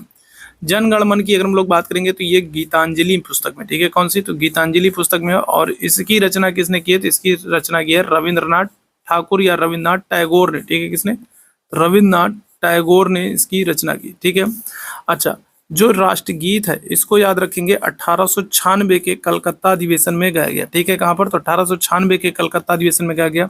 और राष्ट्रगान की बात करेंगे तो इसको 1911 के कलकत्ता अधिवेशन में गाया गया। ठीक है, अगर आपसे पूछ ले कि 1896 के कलकत्ता अधिवेशन की अध्यक्षता किसने की है, तो आप आंसर करोगे रहीमतुल्लाह सयानी ने। ठीक है, किसने, तो रहीमतुल्लाह सयानी ने 1896 के कलकत्ता अधिवेशन की अध्यक्षता की है, और 1896 के कलकत्ता अधिवेशन में पहली बार राष्ट्रगीत गाया गया। आपसे बोले राष्ट्रगान किस अधिवेशन में पहली बार गाया गया, तो आप आंसर करोगे 1911 के कलकत्ता अधिवेशन में, और इसकी अध्यक्षता किसने की है, इसकी अध्यक्षता की है बिशन नारायण धर ने। ठीक है, किसने, तो बिशन नारायण धर ने, याद रखेंगे। ठीक है, राष्ट्रगीत क्या है, तो वंदे मातरम है। किस पुस्तक में, आनंद मठ में। आनंद मठ की रचना किसने की, बंकिम चंद्र चटर्जी ने की। ठीक है, 1896 के कलकत्ता अधिवेशन में पहली बार गाया गया, जिसकी अध्यक्षता रहीमतुल्लाह सयानी ने की। राष्ट्रगान की बात करेंगे तो राष्ट्रगान जनगण मन है, जिसकी रचना रविन्द्रनाथ जो है ठाकुर या टैगोर ने की है। किस पुस्तक में है, गीतांजलि पुस्तक में, और 1911 के कलकत्ता अधिवेशन में पहली बार गाया गया, और इस अधिवेशन की अध्यक्षता बिशन नारायण धार ने की है। ठीक है, अच्छा, एक और प्रश्न बन जाता है कि आनंद मठ में किस विद्रोह का उल्लेख है, तो याद रखिएगा आनंद मठ में सन्यासी विद्रोह का उल्लेख किया गया। ठीक है, कौन से, तो सन्यासी विद्रोह का उल्लेख कहाँ पर है, आनंद मठ में। तो ये भी याद रखेंगे। तो किस अधिवेशन में पहली बार राष्ट्रीय गीत गाया गया, तो क्या आंसर कर दोगे, तो आप आंसर कर दोगे राष्ट्रीय गीत गाया गया 1896 के कलकत्ता अधिवेशन में। ऑप्शन संख्या ये हो जाएगा। चलिए, प्रत्येक का संधि विच्छेद क्या है, जल्दी से बताओ। इसके लिए कोई ऑप्शन नहीं मिलेगा, बताइएगा प्रत्येक का संधि विच्छेद क्या होगा, जल्दी से बताइएगा क्या हो जाएगा। प्रत्येक का संधि विच्छेद क्या होगा, और कौन सी संधि है, जल्दी से बताओ। प्रत्येक का संधि विच्छेद क्या होगा और कौन सी संधि। अब इसके लिए कोई ऑप्शन नहीं मिलेगा, तो जल्दी से कमेंट बॉक्स में इसका आंसर कीजिए। मैं सभी लोगों के कमेंट्स देख रहा हूँ, जल्दी से बताइएगा प्रत्येक का संधि विच्छेद क्या होगा और कौन सी संधि है, फटाफट बताओ जल्दी से। चलिए, कलिंग का युद्ध किस वर्ष हुआ, बताइएगा। कलिंग के युद्ध की अगर हम लोग बात करेंगे तो 261 ईसा पूर्व में, 269 ईसा पूर्व में, 273 ईसा पूर्व में, या फिर 251 ईसा पूर्व में। कलिंग का युद्ध किस वर्ष हुआ, तो देखो क्या हो जाएगा। तो अगर हम लोग बात करेंगे तो 273 अगर हम लोग बात करें, ठीक है, कब की बात करें, अगर हम लोग बात करें कब की, तो हम लोग बात करेंगे 273 ईसा पूर्व की। 273 ईसा पूर्व में जो अशोक है, ठीक है, अशोक क्या हो रहा है, तो अशोक अपने भाइयों के साथ युद्ध शुरू करेगा राजा बनने के लिए। 273 से लेकर के 269 ईसा पूर्व, मतलब कि 4 सालों तक क्या होगा, गृह युद्ध चलता है। अशोक अपने क्या करेगा, अशोक अपने 99 भाइयों की हत्या करता है, 4 साल गृह युद्ध चलेगा। और अपने भाइयों की हत्या करने के बाद 269 ईसा पूर्व में अशोक क्या होता है, राजा बनता है, ठीक है, अशोक क्या होगा, राजा बनेगा। और राजा बनने के 8वें वर्ष, ठीक है, राजा बनने के क्या होगा, तो राजा बनने के 8वें वर्ष मतलब कब, मतलब कि 261 ईसा पूर्व में अशोक क्या करेगा, तो कलिंग युद्ध करता। ऑप्शन संख्या क्या कर दोगे, ए आंसर कर दोगे। 261 ईसा पूर्व में अशोक क्या करता है, तो कलिंग युद्ध करेगा, ठीक है। राजा बनने की अगर हम लोग बात करें, तो राजा बनने के 10वें वर्ष, ठीक है, कब, तो राजा बनने के 10वें वर्ष अशोक क्या करेगा, तो अशोक 10वें वर्ष जो है वो बोधगया की यात्रा करता है, ठीक है, क्या करेगा, तो अशोक राजा बनने के 10वें वर्ष बोधगया की यात्रा करेगा। राजा बनने के 20वें वर्ष अगर हम लोग बात करें, राजा बनने के 20वें वर्ष अशोक क्या करेगा, तो लुम्बिनी की यात्रा करेगा, ठीक है, कहाँ की, तो लुम्बिनी की यात्रा करेगा। राजा बनने के 10वें वर्ष बोधगया की यात्रा करता है, और 20वें वर्ष अगर हम लोग बात करेंगे तो लुम्बिनी की यात्रा करता है, ठीक है। याद रखिएगा, जो 13वां शिलालेख है, जो 13वां शिलालेख है, 13वें शिलालेख से कलिंग युद्ध की जानकारी मिलती है, ठीक है, क्या हो जाएगा, तो कलिंग युद्ध की जानकारी कहाँ से मिलेगी, तो अशोक के 13वें शिलालेख से कलिंग युद्ध की जानकारी मिलती है, ठीक है। भाब्रू शिलालेख की अगर हम लोग बात करें, किसकी, भाब्रू अगर शिलालेख की बात करें, तो जो भाब्रू शिलालेख है इससे अशोक के बौद्ध होने का प्रमाण मिलता है, ठीक है, क्या हो जाएगा, तो अशोक के बौद्ध होने का प्रमाण कहाँ से मिलता है, तो आप आंसर करोगे भाब्रू शिलालेख से मिलता है। इसी भाब्रू शिलालेख में अशोक जो है वो बुद्ध, धम्म और संघ की बात करता है, ठीक है, क्या करेगा, तो इसी भाब्रू शिलालेख में अशोक जो है वो बुद्ध, धम्म, संघ की बात करता है, और यहीं से अशोक के बौद्ध होने का प्रमाण मिलता है, ठीक है। और याद रखेंगे आप लोग, अगर हम लोग बात करें मास्की, ठीक है, कौन कौन से लेख हैं, तो एक तो मास्की है, साथ ही साथ कौन सा है, साथ ही साथ गुर्जरा है, ठीक है, नेटूर है और उद्गोलन है। तो ये 4 अभिलेख हैं, याद रखिएगा, मास्की, गुर्जरा, नेटूर, उद्गोलन, ये 4 अभिलेख हैं जिसमें अशोक का नाम मिलता है, ठीक है, क्या होगा, जिसमें अशोक का नाम मिलेगा। कौन कौन सा लेख है, तो मास्की, गुर्जरा, नेटूर और उद्गोलन, ठीक है। साथ ही साथ आपको याद रखना है, यहाँ पर अगर हम लोग बात करें, मास्की, गुर्जरा, नेटूर, उद्गोलन, ठीक है, 4 लेख हैं जिसमें अशोक के नाम का उल्लेख मिलता है, ठीक है। और भाब्रू शिलालेख में अशोक के बौद्ध होने का प्रमाण मिलेगा, ठीक है। 13वां शिलालेख जो है इसमें कलिंग युद्ध की जानकारी मिलती है। यहाँ तक बात क्लियर है। अच्छा, साथ ही साथ आपको और क्या याद रखना है, अशोक के संदर्भ में आपको याद रखना है कि अशोक ने क्या किया है, तो अशोक ने मध्य प्रदेश में, अगर हम लोग बात करें, ठीक है, मध्य प्रदेश में अशोक की बात करेंगे तो इसने सांची का स्तूप बनवाया, ठीक है, कौन सा, तो मध्य प्रदेश में अगर हम लोग बात करेंगे तो सांची का जो स्तूप है, ठीक है, सांची का जो स्तूप है मध्य प्रदेश में वो किसने बनवाया, तो अशोक ने बनवाया, ठीक है, ये याद रखिएगा। चलिए आगे बढ़ेंगे अगले प्रश्न की तरफ। जो शास्त्र को जानता हो उसके लिए एक शब्द क्या होगा, बताइएगा, जो शास्त्र को जानता हो, जानकारी, विद्वान, शास्त्र ज्ञाता या फिर शास्त्रज्ञ। जो शास्त्र को जानता हो क्या होगा, बताइएगा, क्या हो जाएगा इस प्रश्न का आंसर, फटाफट सभी लोग बताइएगा। बाद में जितने लोग जुड़े हैं और सेशन को शेयर नहीं किया, तो एक बार आप लोगों से निवेदन करूंगा कि शेयर जरूर कर दिए, ठीक है। सेशन को लाइक नहीं किए हैं, शेयर नहीं किए हैं, तो सेशन को लाइक और शेयर कर दीजिए। चैनल पर पहली बार है तो सब्सक्राइब जरूर कर लीजिएगा, और लास्ट में आप लोग कमेंट करके जरूर बताया करिए कि आप लोगों को सेशन कैसा लगा, ठीक है। तो आप लोग कमेंट करके जरूर बताया करिए। जो शास्त्रों को जानता है उसके लिए क्या हो जाएगा, ऑप्शन संख्या डी आंसर कर दोगे, शास्त्रज्ञ कर दोगे, ठीक है, क्या कर दोगे, तो शास्त्रज्ञ कर दोगे। ऑप्शन संख्या क्या हो जाएगा, डी आंसर हो जाएगा, ठीक है। आगे बढ़ेंगे अगले प्रश्न की तरफ। गीत गोविंद के रचनाकार जयदेव किसके दरबार में, ठीक है, आपसे डायरेक्ट आपके एग्जाम में पूछा गया है, आपके एग्जाम में पूछा गया है कि गीत गोविंद के रचनाकार कौन है, तो ये प्रश्न आपसे पूछा गया। तो याद रखिएगा, गीत गोविंद के रचनाकार कौन है, तो आप आंसर करोगे जयदेव हैं। ये किसके दरबार में रहते थे, देवपाल, महीपाल, मिहिर भोज या फिर लक्ष्मण सेन, बताइएगा। 9वें प्रश्न की बात करेंगे तो गीत गोविंद के रचनाकार आपसे पूछा जाएगा तो आप आंसर कर दोगे जयदेव हैं, और ये किसके दरबार में रहते थे, 9वें प्रश्न का आंसर करिएगा, देवपाल, महीपाल, मिहिर भोज या फिर लक्ष्मण सेन। आंसर क्या कर देंगे, तो ऑप्शन संख्या डी हो जाएगा, लक्ष्मण सेन के। किसके, लक्ष्मण सेन के दरबार में रहते थे। देखो लक्ष्मण सेन की अगर हम लोग बात करें तो लक्ष्मण सेन के दरबार में देखो, एक तो गीत गोविंद के रचनाकार, गीत गोविंद की अगर हम लोग बात करेंगे तो गीत गोविंद के रचनाकार जयदेव रहते थे। साथ ही साथ आपको याद रखना है इन्हीं के लक्ष्मण सेन के दरबार में ही अगर हम लोग बात करेंगे तो लक्ष्मण सेन के दरबार में पवन दूत, ठीक है, पवन दूत के लेखक धोई रहते थे, ठीक है, कौन रहते थे? तो पवन दूत के लेखक धोई जो है तो वो भी इन्हीं लक्ष्मण सेन के दरबार में रहते थे। लक्ष्मण सेन पहला राजा है जिसके अभिलेख आपको क्या हो जाएंगे, जिसके अभिलेख आपको क्या हो जाएंगे, हिंदी में मिलेंगे, ठीक है। क्या होगा? तो लक्ष्मण सेन पहला राजा जिसके अभिलेख क्या हो रहे हैं, हिंदी में मिल रहे हैं, ठीक है। लक्ष्मण सेन पहला राजा जिसके अभिलेख हिंदी में मिल रहे हैं, ठीक है। तो ऑप्शन संख्या क्या हो जाएगा? तो डी आंसर करिएगा, ठीक है। क्या हो जाएगा? ऑप्शन संख्या डी आंसर करेंगे, लक्ष्मण सेन, ठीक। आगे बढ़ेंगे। पौराणिक में कौन सा प्रत्यय है? अब इसके लिए कोई ऑप्शन नहीं मिलेगा, जल्दी से बताओ क्या हो जाएगा। पौराणिक में कौन सा प्रत्यय है? अब ये सारे क्वेश्चंस मैं करा चुका हूँ और अब इन सारे प्रश्नों के लिए आपको ऑप्शन नहीं मिलेगा। बताइएगा क्या हो जाएगा। पौराणिक में कौन सा प्रत्यय? जल्दी से बताओ क्या होगा। पौराणिक में कौन सा प्रत्यय है? जल्दी से बताइए। चलिए जल्दी से सारे लोग बताएंगे क्या हो जाएगा। पौराणिक में कौन सा प्रत्यय? जल्दी से बताइए, फिर हम लोग आगे बढ़ते हैं, ठीक है। आगे बढ़ेंगे। किस ग्रह के चारों ओर वलय पाए जाते हैं? बताइएगा क्या हो जाएगा।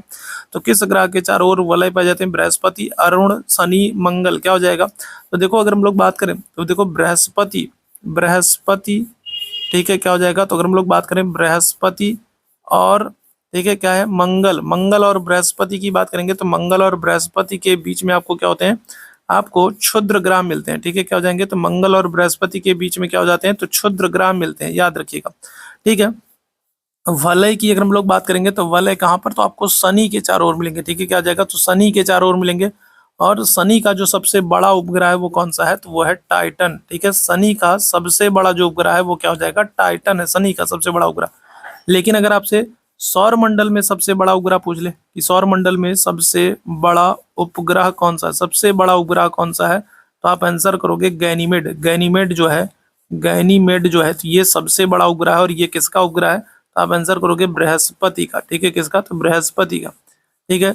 सबसे बड़ा उपग्रह कौन है? तो गैनीमेड है। और ये किसका उपग्रह है? तो बृहस्पति का। लेकिन अगर आपसे शनि का सबसे बड़ा उपग्रह पूछा जाएगा तो आप आंसर करोगे टाइटन। शनि के चारों तरफ बादलों का, गैसों का झुंड मिलता है जिसको वलय कहा जाता है, ठीक है। तो ये याद रखिएगा। मंगल की हम लोग बात करेंगे तो मंगल आयरन ऑक्साइड के कारण इसका रंग लाल होता है, इसलिए इसको लाल ग्रह भी कहते हैं, ठीक है। क्या करते हैं? तो लाल ग्रह भी कहते हैं। मंगल और बृहस्पति के बीच में आपको क्या हो जाएगा? क्षुद्र ग्रह देखने को मिलेंगे, ठीक है। अरुण की अगर हम लोग बात करें तो अरुण जो है, अरुण अपने अक्ष पर लगभग कितने, लगभग 82 डिग्री तक झुका हुआ है। अरुण की अगर हम लोग बात करेंगे तो लगभग 82 डिग्री तक अपने अक्ष पर झुका हुआ है, इसलिए अरुण को लेटा हुआ ग्रह भी कहते हैं, ठीक है। क्या करते हैं? तो लेटा हुआ ग्रह भी कहते हैं किसको? अरुण को, ठीक है। साथ ही साथ याद रखिएगा अरुण और वरुण जो है, ठीक है, अरुण और वरुण जो है इन दोनों पर मीथेन गैस की अधिकता के कारण इनको हरा ग्रह कहा जाता है, ठीक है। क्या करते हैं? तो इनको हरा ग्रह कहा जाता है, ठीक है। अरुण और वरुण को हरा ग्रह कहा जाता है, ठीक है। चलिए आगे बढ़ेंगे अगले प्रश्न की तरफ। कोई आया है वाक्य में किस प्रकार का सर्वनाम है? बताइएगा क्या हो जाएगा। तो कोई आया है वाक्य में किस प्रकार का सर्वनाम है? जल्दी से बताओ क्या हो जाएगा। तो प्रश्नवाचक, पुरुषवाचक, निश्चयवाचक, अनिश्चयवाचक, कौन सा? बताइएगा। कोई आया है, कोई आया है वाक्य में किस प्रकार का सर्वनाम है? तो प्रश्नवाचक है, पुरुषवाचक है, निश्चयवाचक है, अनिश्चयवाचक है, कौन सा हो जाएगा? आंसर कर दोगे अनिश्चयवाचक है, ठीक है। कोई आया, अब कोई कौन आया पता नहीं कौन आया, ठीक है, अड़ोसी पड़ोसी, ठीक है, कौन आया है तो पता नहीं चल रहा है, तो क्या हो जाएगा? अनिश्चयवाचक। ऑप्शन संख्या क्या कर दोगे? तो डी आंसर कर दीजिएगा, ठीक है। चलिए, विश्व का सबसे बड़ा नदी द्वीप माजुली द्वीप किस राज्य में स्थित है? आपसे प्रश्न पूछा गया है, ठीक है। अगर हम लोग बात करें तो पहले आपके एग्जाम में पहले पूछा जा चुका है कि विश्व का सबसे बड़ा नदी द्वीप कौन सा है। तो सबसे बड़ा नदी द्वीप जो है वो माजुली द्वीप है, ठीक है। विश्व का सबसे बड़ा नदी द्वीप कौन सा है? तो माजुली द्वीप है। और इसका निर्माण कौन सी नदी करती है? तो इसका निर्माण करती है ब्रह्मपुत्र नदी, ठीक है। कौन सी नदी करती है? तो ब्रह्मपुत्र नदी इसका निर्माण करती है, ठीक है। और कहाँ पर करेगी ये आपसे पूछ रहा है, गुजरात में, पश्चिम बंगाल में, मेघालय में या फिर असम में। अच्छा, ब्रह्मपुत्र नदी की बात करेंगे तो तिब्बत में इसका उद्गम होता है, ठीक है। तिब्बत से ये नदी निकलती है और तिब्बत में इसको कहते हैं सांगपो, ठीक है। क्या करते हैं? तिब्बत में ब्रह्मपुत्र नदी को कहते हैं सांगपो। अरुणाचल प्रदेश की अगर हम लोग बात करें, अरुणाचल प्रदेश में अगर हम लोग बात करें तो अरुणाचल प्रदेश में इस नदी को कहते हैं दिहांग। ब्रह्मपुत्र नदी को अरुणाचल प्रदेश में कहते हैं दिहांग। असम में अगर हम लोग बात करें, असम में इस नदी को क्या करते हैं? तो असम में जब ये नदी पहुंचती है तो ये ब्रह्मपुत्र के नाम से जानी जाती है, ठीक है। किसके? तो ब्रह्मपुत्र के नाम से जानी जाती है, ब्रह्मपुत्र के नाम से जानी जाती है। और जब ये नदी बांग्लादेश में पहुंचती है, ठीक है, कहाँ पर, तो बांग्लादेश में जब ये पहुंचती है नदी, ब्रह्मपुत्र नदी, तो बांग्लादेश में इसको जमुना के नाम से जानते हैं, ठीक है, किसके नाम से, जमुना के नाम से जानते हैं। तो करेक्ट आंसर क्या आ जाएगा, तो ऑप्शन संख्या डी आंसर कर दोगे। असम में माजुली द्वीप का निर्माण करती है। असम जो है ये बिहू, अगर हम लोग बात करें तो बिहू उत्सव के लिए जाना जाता है। साथ ही साथ याद रखिएगा असम जो है वो काजीरंगा और मानस के लिए भी प्रसिद्ध है, ठीक है। असम जो है वो काजीरंगा और मानस के लिए फेमस है, बिहू के लिए फेमस है। साथ ही साथ आपको याद रखना है सत्रिया नृत्य के लिए भी फेमस है, ठीक है, सत्रिया नृत्य शैली के लिए भी प्रसिद्ध है असम। तो ये ध्यान रखिएगा। ऑप्शन संख्या क्या हो जाएगा, तो डी आंसर कर देंगे, ठीक है। अगर आपसे सबसे बड़ा डेल्टा पूछ ले, विश्व का सबसे बड़ा डेल्टा पूछ ले, तो सबसे बड़ा डेल्टा आप आंसर क्या करोगे, आंसर कर दोगे सुंदरवन है, ठीक है। कौन है, तो सबसे बड़ा डेल्टा सुंदरवन है, जिसका निर्माण कौन सी नदी, तो गंगा नदी करती है, ठीक है। कौन सी, तो गंगा नदी इस डेल्टा का निर्माण करती है। आगे बढ़ेंगे अगले प्रश्न की तरफ। निम्न में से किस में तत्पुरुष समास, बताइएगा क्या हो जाएगा। देखो हिंदी में कुछ ऐसे चैप्टर है ना जिनको आप बहुत अच्छे से पढ़ लेना, ठीक है, जहां से प्रश्न आपके एग्जाम में बनते ही बनते हैं। जैसे एक तो समास हो गया, ठीक है, इसके बाद अगर हम लोग बात कर ले, संधि हो गया, ठीक है, समास हो गया, संधि हो गया, सर्वनाम हो गया, ठीक है, सर्वनाम हो गया, विशेषण हो गया, ठीक है, सर्वनाम हो गया, विशेषण हो गया, उपसर्ग हो गया, ठीक है, उपसर्ग हो गया, प्रत्यय हो गया, ठीक है, उपसर्ग हो गया, प्रत्यय हो गया, रस हो गया, ठीक है। तो ये कुछ ऐसे चैप्टर हैं जिनको आप पढ़ लिएगा जहां से गारंटी के साथ प्रश्न बनेंगे ही बनेंगे। तो बताइएगा क्या हो जाएगा, तत्पुरुष की अगर हम लोग बात करेंगे, बताइएगा तो तत्पुरुष समास कौन सा हो जाएगा, तो आंसर कर दोगे आप लोग किसको, आप आंसर करोगे पथभ्रष्ट को, पथ से भ्रष्ट, ठीक है, क्या हो जाएगा, पथ से भ्रष्ट, तत्पुरुष समास हो जाएगा पथ से भ्रष्ट। अच्छा जरा मुझे बताओ फटाफट सभी लोग, प्रतिदिन में कौन सा समास होगा, बताओ प्रतिदिन में कौन सा समास होगा। प्रतिदिन में अगर पूछ ले तो प्रतिदिन में कौन सा समास होगा, ये जल्दी से बताइएगा, प्रतिदिन में कौन सा समास होगा। मानस किसकी सहायक नदी, बताइएगा, तो मानस किसकी सहायक नदी है, गंगा की, ब्रह्मपुत्रा की, यमुना की, महानंदा की, बताइएगा, जल्दी से बताइएगा। और इस प्रश्न का आंसर करो जल्दी से, मुझे बताओ प्रतिदिन में कौन सा समास है, प्रतिदिन में कौन सा समास होगा, ये जल्दी से बताओ। मानस किसकी सहायक नदी है, गंगा की, ब्रह्मपुत्रा की, यमुना की, महानंदा की, क्या आंसर कर देंगे, क्या हो जाएगा। तो अगर हम लोग बात करें मानस किसकी सहायक नदी है, आंसर कर दोगे आप लोग ऑप्शन संख्या बी, ब्रह्मपुत्रा की, किसकी, ब्रह्मपुत्रा की सहायक है, ठीक है, याद रखिए।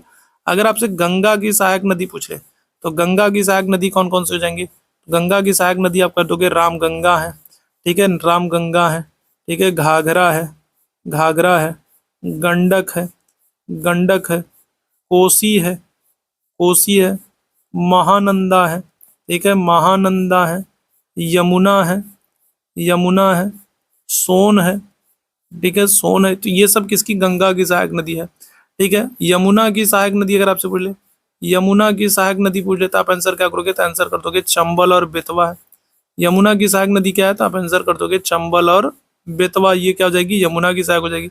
महानंदा तो गंगा की सहायक है, ठीक है। मानस अगर हम लोग बात करेंगे तो ये ब्रह्मपुत्र की सहायक, ऑप्शन संख्या बी आंसर कर दिएगा, ठीक।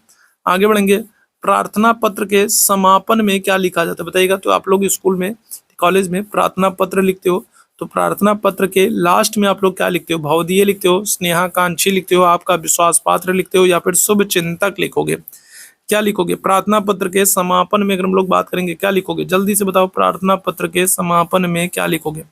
तो करेक्ट आंसर क्या हो जाएगा, ऑप्शन संख्या ए आंसर करोगे, भावदीय लिखोगे, ठीक है, क्या लिखोगे, तो भावदीय लिखोगे, आपका शुभ चिंतक नहीं लिखोगे, है ना, ध्यान रखिएगा, धमकी नहीं दे रहे आपका शुभ चिंतक, ठीक है। बताइएगा तो ऑप्शन संख्या क्या कर दोगे, तो ऑप्शन संख्या ए कर दोगे, भावदीय कर दोगे, ठीक है। चलिए आगे बढ़ेंगे, राष्ट्रगीत को कब स्वीकार किया गया, बताइएगा क्या हो जाएगा, राष्ट्रगीत को कब स्वीकार किया गया, 22 जुलाई 1947 को, 26 नवंबर 1949 को, 26 जनवरी 1950 को, 24 जनवरी 1950 को। देखो कुछ चीजें हैं जिनको आपको एकदम रट डालना है, क्योंकि प्रश्न बनता है। लास्ट ईयर जो आपसे पूछा गया था, वो आपसे पूछा गया था कि राष्ट्रीय ध्वज को कब स्वीकार किया गया। लास्ट ईयर जो आपसे प्रश्न पूछा गया था, वो आपसे पूछा गया था कि राष्ट्रीय ध्वज को कब स्वीकार किया गया। आप आंसर क्या करोगे, तो आप आंसर करोगे 22 जुलाई 1947 को राष्ट्रीय ध्वज को स्वीकार किया गया। और अभी उस दिन मैंने इस प्रश्न को पूछा था, तो कई सारे लोगों ने गलत आंसर किया था। तो याद रखिएगा, राष्ट्रीय ध्वज जो है ये 22 जुलाई 1947 को, ठीक है। अगर आपसे बोले हिंदी भाषा को कब स्वीकार किया गया, तो हिंदी भाषा को कब आंसर करोगे, तो आप आंसर करोगे 14 सितंबर 1949, ठीक है, क्या हो जाएगा, तो 14 सितंबर 1949 को हिंदी भाषा को स्वीकार किया गया, ठीक है। और आपसे क्या कर ले, अगर आपसे राष्ट्रीय गीत पूछ ले, ठीक है, क्या कर ले, अगर आपसे राष्ट्रीय गीत पूछ ले और राष्ट्रगान पूछ ले कि इनको कब स्वीकार किया गया, तो आप आंसर क्या करोगे, तो आप आंसर करोगे 24 जनवरी 1950। ठीक है, क्या आंसर कर दोगे, तो 24 जनवरी 1950। ऑप्शन संख्या क्या हो जाएगा, डी आंसर करोगे। 24 जनवरी 1950 को राष्ट्रगीत और राष्ट्रगान को स्वीकार किया गया।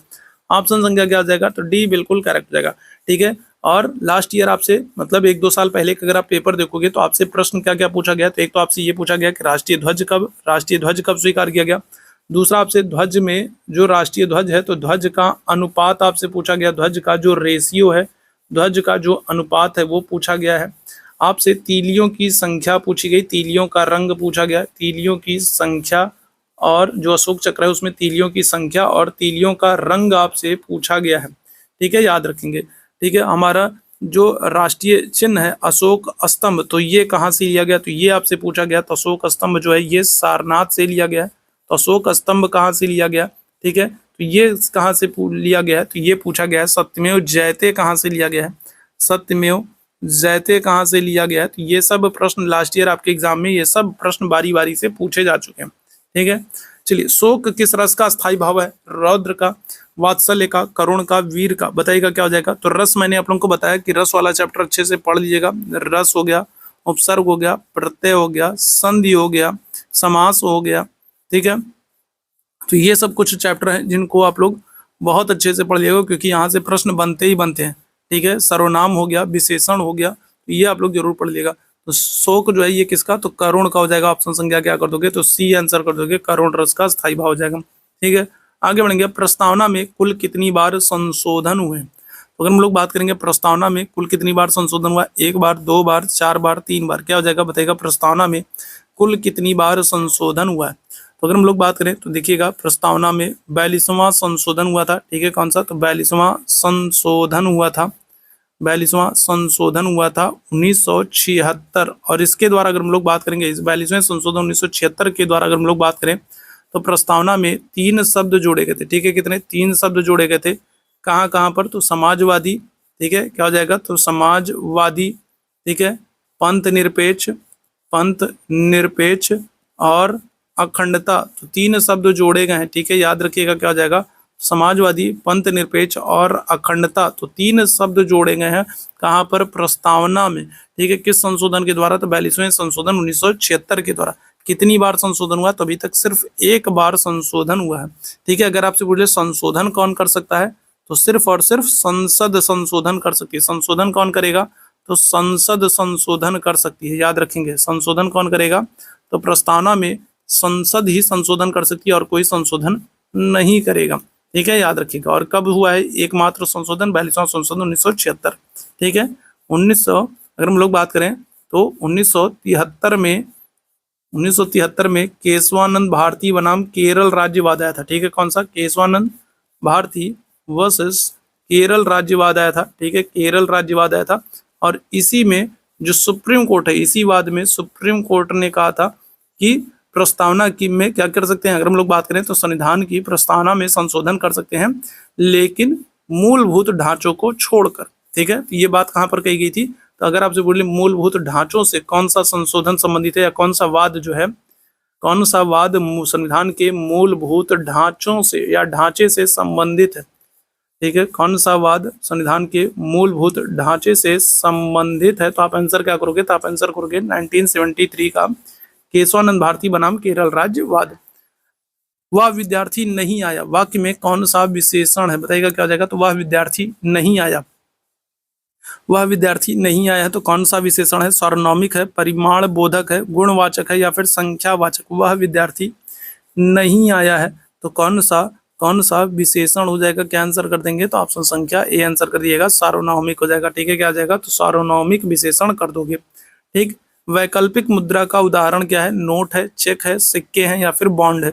ये प्रश्न मैं आप लोगों को करा चुका हूँ। क्या हो जाएगा, वैकल्पिक मुद्रा का जो उदाहरण है वो क्या होता है, नोट होगा, चेक होगा, सिक्के होंगे, बॉन्ड होंगे। क्या हो जाएगा, तो आंसर कर दोगे आप लोग ऑप्शन संख्या बी आंसर कर दोगे, क्या हो जाएगा, चेक हो जाएगा। ठीक है, क्या हो जाएगा, ऑप्शन संख्या क्या कर दोगे, तो बी आंसर कर दोगे। चेक जो है वो वैकल्पिक मुद्रा का उदाहरण होता है। ऑप्शन संख्या बी बिल्कुल करेक्ट हो जाएगा। ठीक है, चलिए आगे बढ़ेंगे अगले प्रश्न की तरफ। राष्ट्रीय मानवाधिकार आयोग की स्थापना कब हुई थी? ये प्रश्न मैंने आप लोगों से पूछा था और आप लोगों से बोला था कि इसका आंसर आप लोग कमेंट बॉक्स में कीजिएगा, लेकिन आप लोगों ने किसी ने भी इस प्रश्न का आंसर नहीं किया था। ठीक है, तो बताइएगा क्या हो जाएगा। तो इस प्रश्न का आंसर आप लोग बताइएगा क्या हो जाएगा। राष्ट्रीय मानवाधिकार आयोग की स्थापना कब हुई थी और इसके अध्यक्ष कौन है, वर्तमान में इसके अध्यक्ष कौन है। तो आप लोगों को कोई प्रश्न देता हूं तो उसका आंसर जरूर किया कीजिए, क्योंकि हो सकता है यही प्रश्न आपके एग्जाम में पूछ ले। ठीक है, हो सकता है यही प्रश्न आपसे आपके एग्जाम में पूछ ले। ठीक है, तो जो प्रश्न आपसे पूछता हूं या फिर जो प्रश्न आपसे कहता हूं तो उसका आंसर आप लोग जरूर किया कीजिए। चलिए आगे बढ़ेंगे अगले प्रश्न की तरफ। बहिरंग का विलोम शब्द क्या है? तो सौरंग है, बहुरंग है, सब रंग है या फिर अंतरंग है। बताइएगा क्या हो जाएगा, जल्दी से बताएंगे। बहिरंग का विलोम क्या हो जाएगा बताओ। सौरंग होगा, बहुरंग होगा, सबरंग हो जाएगा, अतरंग हो जाएगा। क्या आंसर करोगे, जल्दी से बताओ भाई, जल्दी से बताओ क्या हो जाएगा। तो बहिरंग का विलोम क्या हो जाएगा, अतरंग हो जाएगा। ऑप्शन संख्या क्या हो जाएगा, तो ऑप्शन संख्या डी आंसर कर दोगे, अंतरंग हो जाएगा। ऑप्शन संख्या क्या कर दोगे, तो डी आंसर कर दोगे। ठीक है, चलिए प्लास्टिक मुद्रा जारी करने वाला पहला देश कौन सा है? ये प्रश्न आपके एग्जाम में पूछा गया है, बताइएगा प्लास्टिक मुद्रा जारी करने वाला पहला देश कौन सा है। ठीक है, विश्व में आप गूगल पर डालोगे तो विश्व में प्रथम पुरुष या फिर प्रथम महिला, इस तरीके से बहुत सारे प्रश्न आपको मिल जाएंगे। ठीक है, तो वहां से आपको बहुत सारे प्रश्न आपके एग्जाम में बार बार पूछे जाते हैं। रहने तो मैं खुद करवा दूंगा। ठीक है, आपके एग्जाम से पहले मैं ही करवा दूंगा। रहने दो, तुम लोग इतना परेशान मत हो ढूंढने फिरने के लिए, तुम लोग से नहीं हो पाएगा, तुम लोग नहीं ढूंढ पाओगे। ठीक है, जाने दो, मैं ही करवा दूंगा। बताइए प्लास्टिक मुद्रा जारी करने वाला पहला देश कौन सा? अमेरिका है, ऑस्ट्रेलिया है, चीन है या फिर रूस है। क्या हो जाएगा बताइएगा। प्लास्टिक मुद्रा जारी करने वाला पहला देश आपसे पूछा जाएगा, क्या आंसर कर दोगे आप लोग? तो आप लोग आंसर कर दोगे किसको, ऑस्ट्रेलिया को कर दोगे। ठीक है, क्या कर दोगे, ऑस्ट्रेलिया को कर दोगे। ऑस्ट्रेलिया सबसे छोटा महाद्वीप है, याद रखेंगे क्या है, तो सबसे छोटा महाद्वीप कौन सा है, ऑस्ट्रेलिया है। चारों तरफ से जल से घिरा है, इसलिए इसको द्वीपीय महाद्वीप भी कहते हैं। ठीक है, ऑस्ट्रेलिया को क्या करते हैं, चारों तरफ से जल से घिरा, इसलिए द्वीपीय महाद्वीप भी कहते हैं। ऑस्ट्रेलिया में मरुस्थलों की संख्या बहुत ज्यादा है, इसलिए इसे प्यासे भूमि का देश भी कहते हैं। ऑस्ट्रेलिया को प्यासे भूमि का देश भी कहते हैं। ठीक है, याद रखिएगा। ऑस्ट्रेलिया में सबसे बड़ी मूंगा चट्टान आपको देखने को मिलेगी, सबसे बड़ी, विश्व की सबसे बड़ी जो मूंगा चट्टान है। ठीक है, मूंगा चट्टान है, जिसको हम लोग क्या करते हैं, जिसको हम लोग कहते हैं ग्रेट बैरियर रीफ कहते हैं। ठीक है, क्या करते हैं, जिसको ग्रेट बैरियर रीफ के नाम से जानते हैं, बृहद प्रवाल भित्ति के नाम से जानते हैं। विश्व की सबसे बड़ी मूंगा चट्टान आपको कहाँ पर, ऑस्ट्रेलिया में देखने को मिल जाएगी। ठीक है, याद रखिएगा। तो ऑप्शन संख्या क्या कर देगा, तो यहाँ पर बी आंसर कर देंगे, ऑस्ट्रेलिया प्लास्टिक मुद्रा जारी करने वाला पहला देश है। ठीक है, चलिए आगे बढ़ेंगे अगले प्रश्न की तरफ। निम्न में से किस में अपादान कारक की विभक्ति का चिन्ह का प्रयोग हुआ है? अगर आप कारक भी पढ़ लेना, क्योंकि कारक से आपके एग्जाम में प्रश्न बनता है, कारक भी बहुत इंपॉर्टेंट है। ठीक है, तो कारक भी आपको पढ़ना है, कारक से प्रश्न आपके एग्जाम में बनते हैं। कुछ ऐसे टॉपिक है जहां से गारंटी से प्रश्न बनेंगे। ठीक है, संधि हो गया, समास हो गया, कारक हो गया, सर्वनाम हो गया, विशेषण हो गया, रस हो गया। ठीक है, ये कुछ ऐसे चैप्टर है जहां से गारंटी से प्रश्न बनते थे। ये सब चैप्टर जो मैं आपको बता रहा हूँ, इनको खूब अच्छे से पढ़ लेना। तो अपादान कारक की अगर हम लोग बात करेंगे तो मेज पर रखा हुआ गिलास का पानी बहुत शीतल है। दुधवा पार्क में बहुत से दर्शनीय जीव निवास करते हैं। पैरों से चलना यात्रा, समुदाय में से चलना समाज तथा देश और काल से चलना इतिहास कहलाता है। आकाश से गिरी एक बूंद कहीं मोती कहीं विष तो कहीं कीचड़ बन जाती है। तो क्या आंसर कर दोगे, तो ऑप्शन संख्या डी आंसर कर दोगे। यहाँ पर अलगाव की भावना हो रही है, आकाश से गिरी बूंद अलग हो रही है, कहीं मोती बन रही है, कहीं विष बन रही है, कहीं कीचड़ बन रही है। तो अलगाव की भावना हो रही है, तो ऑप्शन संख्या क्या कर दोगे, तो डी आंसर कर दोगे। ठीक, आगे बढ़ेंगे। संयुक्त राष्ट्र की स्थापना दिवस कब मनाते हैं बताइएगा, आपके एग्जाम में पूछा गया प्रश्न है। संयुक्त राष्ट्र स्थापना दिवस कब मनाते हैं?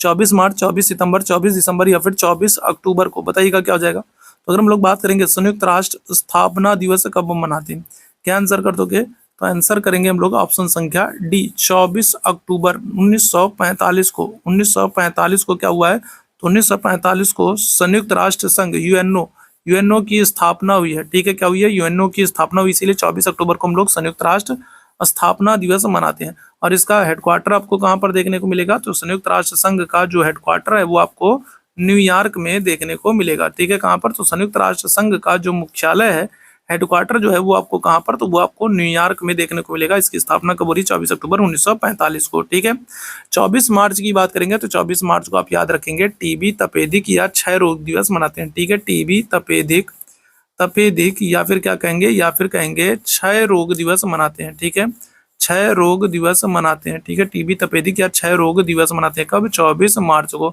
जरा आप लोग मुझे कमेंट करके बताओ 24 दिसंबर को कौन सा दिवस मनाते हैं? 24 दिसंबर को कौन सा दिवस मनाते हैं? जल्दी से बताओ क्या हो जाएगा? 24 दिसंबर को कौन सा दिवस मनाते हैं? ये जल्दी से बताओ। 24 दिसंबर को कौन सा दिवस मनाते हैं? ये जल्दी से बताओ। 24 दिसंबर को, ठीक है। स्फूर्ति शब्द का तद्भव रूप क्या होगा? स्फूर्ति शब्द का तद्भव रूप क्या होगा? सुफीत होगा, सौफीति होगा, फूर्ति होगा, स्फीति होगा? बताइएगा। स्फूर्ति का तद्भव आपसे पूछ रहा है, बताएंगे क्या हो जाएगा? तो स्फूर्ति का तद्भव शब्द क्या हो जाएगा?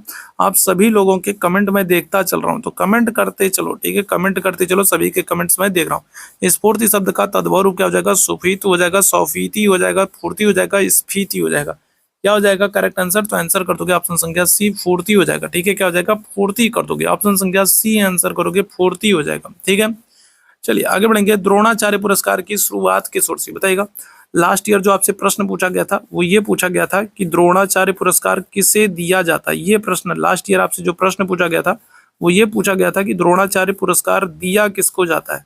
तो द्रोणाचार्य पुरस्कार जो है ये दिया जाता है खेल प्रशिक्षक को, जो कोच होते हैं, जो ट्रेनर होते हैं, जो खेल प्रशिक्षक होते हैं, जो कोच होते हैं, तो उनको क्या जाता है? तो उनको द्रोणाचार्य पुरस्कार दिया जाता है। और इसकी शुरुआत कब से हुई है?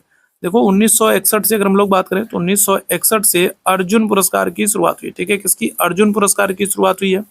1965 से अगर हम लोग बात करेंगे तो ज्ञानपीठ पुरस्कार की शुरुआत हुई है। ठीक है, किसकी? ज्ञानपीठ पुरस्कार की शुरुआत हुई है। और 1992 से अगर हम लोग बात करेंगे तो राजीव गांधी खेल रत्न पुरस्कार की शुरुआत हुई। ठीक है, किसकी? तो राजीव गांधी खेल रत्न पुरस्कार की शुरुआत हुई और इसी का नाम बदल करके मेजर ध्यानचंद कर दिया गया। तो राजीव गांधी खेल रत्न पुरस्कार की शुरुआत 1992 में हुई, जिसका नाम बदल करके मेजर ध्यानचंद कर दिया गया।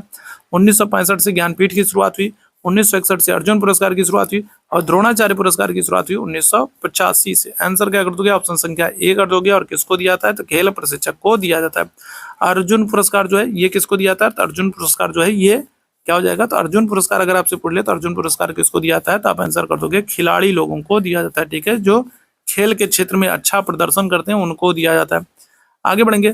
तुरंग शब्द का पर्यायवाची क्या? अब इसके लिए कोई ऑप्शन नहीं मिलेगा। तुरंग शब्द का पर्यायवाची क्या? जल्दी से बताओ। तुरंग शब्द का पर्यायवाची क्या? इसके लिए कोई ऑप्शन नहीं मिलेगा। ठीक है, क्या हो जाएगा? तो इसके लिए, ठीक है, कोई ऑप्शन नहीं मिलेगा। जल्दी से बताओ क्या हो जाएगा? तो तुरंग शब्द का पर्यायवाची क्या है? चलिए फटाफट सभी लोग आंसर करेंगे जितने मेरे भाई बहन जुड़ते चल रहे हैं। ठीक है, तुरंग शब्द का। और एक बात और याद रखिएगा, अभी यूपी बीएड की एग्जाम डेट एक्सटेंड नहीं हुई है। अभी भी आपकी जो डेट है वो अप्रैल में ही दिखा रही है।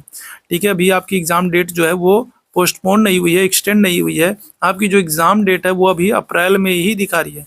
तो इसलिए एकदम निश्चिंत ना रहिए, हो सकता है कि जो डेट दिया गया है उसी पे एग्जाम करा ले। ठीक है, तो कोई भरोसा नहीं है, तो इसलिए आराम से अच्छे से एकदम मन लगा के पढ़ते रहिए। तुरंग शब्द का पर्यायवाची बताइए। निम्न शब्दों में से कौन सा एक स्त्रीलिंग शब्द है? बताइएगा। तो यहाँ पर आपको 4 शब्द दिए गए हैं और कौन सा एक स्त्रीलिंग है? रस्सा, सूत, धागा, डोर। बताइएगा कौन सा एक स्त्रीलिंग हो जाएगा? क्या हो जाएगा? बताइएगा कौन सा एक स्त्रीलिंग है? निम्न शब्दों में से कौन सा एक स्त्रीलिंग है? रस्सा है, सूत है, धागा है या फिर डोर हो जाएगा? क्या आंसर कर दोगे? तो आंसर कर दोगे ऑप्शन संख्या डी। ठीक है, क्या हो जाएगा? डोर जो है ये क्या हो जाएगा? तो ये स्त्रीलिंग शब्द है। ऑप्शन संख्या क्या करेंगे? तो डी आंसर करेंगे। ठीक है, विश्व के 7 प्रमुख सागरों को पार करने वाली पहली महिला कौन है? विश्व के 7 प्रमुख सागरों को तैर कर पार करने वाली पहली महिला कौन है? तो मृदुला राजीव है, आरती साहा है, दीपशिखा नारंग है या फिर बुला चौधरी है? क्या हो जाएगा? बताइएगा। तो विश्व के 7 प्रमुख सागरों को तैर कर पार करने वाली पहली महिला, क्या आंसर कर दोगे? देखो आरती साहा अगर कर रहे हो तो आपको याद होना चाहिए इंग्लिश चैनल। ठीक है, क्या होगा? तो आपको याद रखना चाहिए इंग्लिश चैनल। इंग्लिश चैनल जो है इसको तैर कर पार करने वाले, अगर आपसे पहले पुरुष पूछा जाएगा तो पुरुष आप कहोगे मिहिर सेन। ठीक है, किसको कहोगे? तो आप आंसर करोगे मिहिर सेन को। और अगर आपसे महिला पूछा जाएगा तो महिला आप किसको करोगे? तब आप आंसर करोगे आरती साहा को। ठीक है, किसको? तब आप आंसर करोगे आरती साहा को। यहाँ पर होगा ऑप्शन संख्या डी, बुला चौधरी होगा। ठीक है, क्या होगा? तो यहाँ पर ऑप्शन संख्या क्या होगा? डी आंसर करोगे, बुला चौधरी कर दोगे, आरती साहा नहीं होगा। अच्छा, इंग्लिश चैनल अगर आपसे बोले किसको किसको जोड़ता है, तो इंग्लिश चैनल जो है ये अटलांटिक महासागर से क्या करता है? अटलांटिक महासागर से उत्तरी सागर को जोड़ता है। ठीक है, क्या करता है? अटलांटिक महासागर से उत्तरी सागर को जोड़ता है इंग्लिश चैनल। ठीक है, चलिए किसी एक में सकर्मक क्रिया का प्रयोग हुआ। बताइएगा किसमें सकर्मक क्रिया का प्रयोग हुआ है? सकर्मक क्रिया का प्रयोग किस में हुआ है? तो लड़की सिल रही है, राम सो रहा है, मैं चला, वह नहाता है। तो किस में सकर्मक क्रिया का प्रयोग हुआ है? बताएंगे सभी मेरे भाई बहन क्या हो जाएगा? किसमें सकर्मक क्रिया का प्रयोग हुआ है? तो आंसर कर दोगे आप लोग लड़की सिल रही है। ऑप्शन संख्या क्या हो जाएगा? ए आंसर कर देंगे। ठीक है, क्या हो जाएगा? ऑप्शन संख्या ए। ठीक है, जितने टॉपिक मैंने आप लोगों को बताया तो वो तो आपको पढ़ना ही पढ़ना है। उसके अलावा अगर आपको आपके पास समय बचता है तो आप सकर्मक क्रिया, ठीक है, सकर्मक अकर्मक क्रिया हो गया, ठीक है, सकर्मक और अकर्मक जो क्रिया है तो इनको आपको देखना है। साथ ही साथ आपको याद रखना है जो साधारण वाक्य, मिश्रित वाक्य, संयुक्त वाक्य है ना, तो ये वाला जो टॉपिक है तो इसको आपको अच्छे से पढ़ना है। इसके अलावा जो वर्णमाला वाला चैप्टर है, ठीक है, जिनका उच्चारण स्थान पूछा जाता है, या अंतस्थ व्यंजन या ऊष्म व्यंजन, ठीक है, या फिर जो क्या कहते हैं संयुक्त व्यंजन, तो इस तरीके से जो पूछा जाता है तो वो वाला चैप्टर भी आपको, व्याकरण वाला, वर्णमाला वाला, तो वो भी आपको देखना है। ठीक है, जैसा करोगे वैसा भरोगे में कौन सा सर्वनाम है? बताइएगा। जैसा करोगे वैसा भरोगे में कौन सा सर्वनाम है? बताइएगा। जैसा करोगे वैसा भरोगे में कौन सा सर्वनाम है? पुरुषवाचक, निजवाचक, प्रश्नवाचक, संबंधवाचक। क्या हो जाएगा?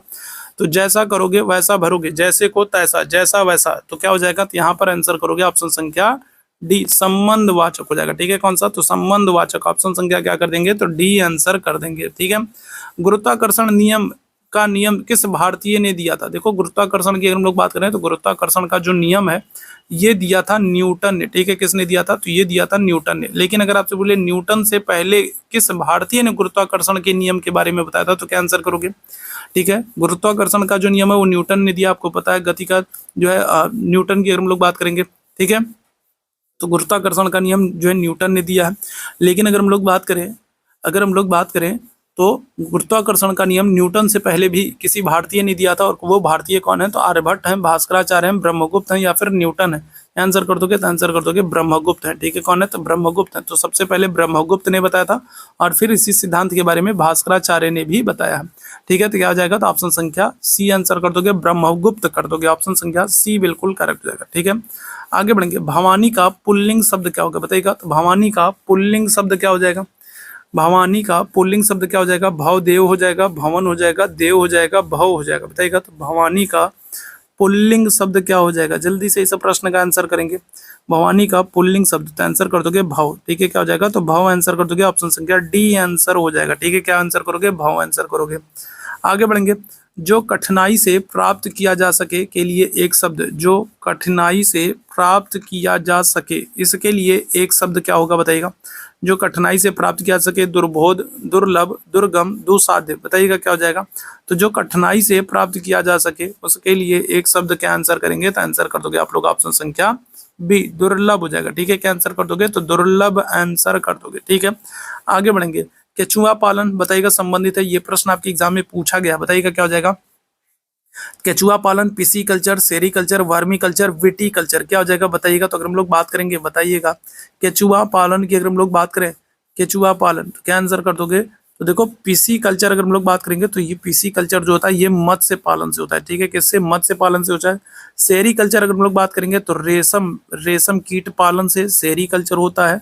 विटी कल्चर अगर हम लोग बात करेंगे तो अंगूर की खेती। ठीक है, क्या हो जाएगा? तो अंगूर की खेती को बढ़ावा देने से, ठीक है, विटी कल्चर है।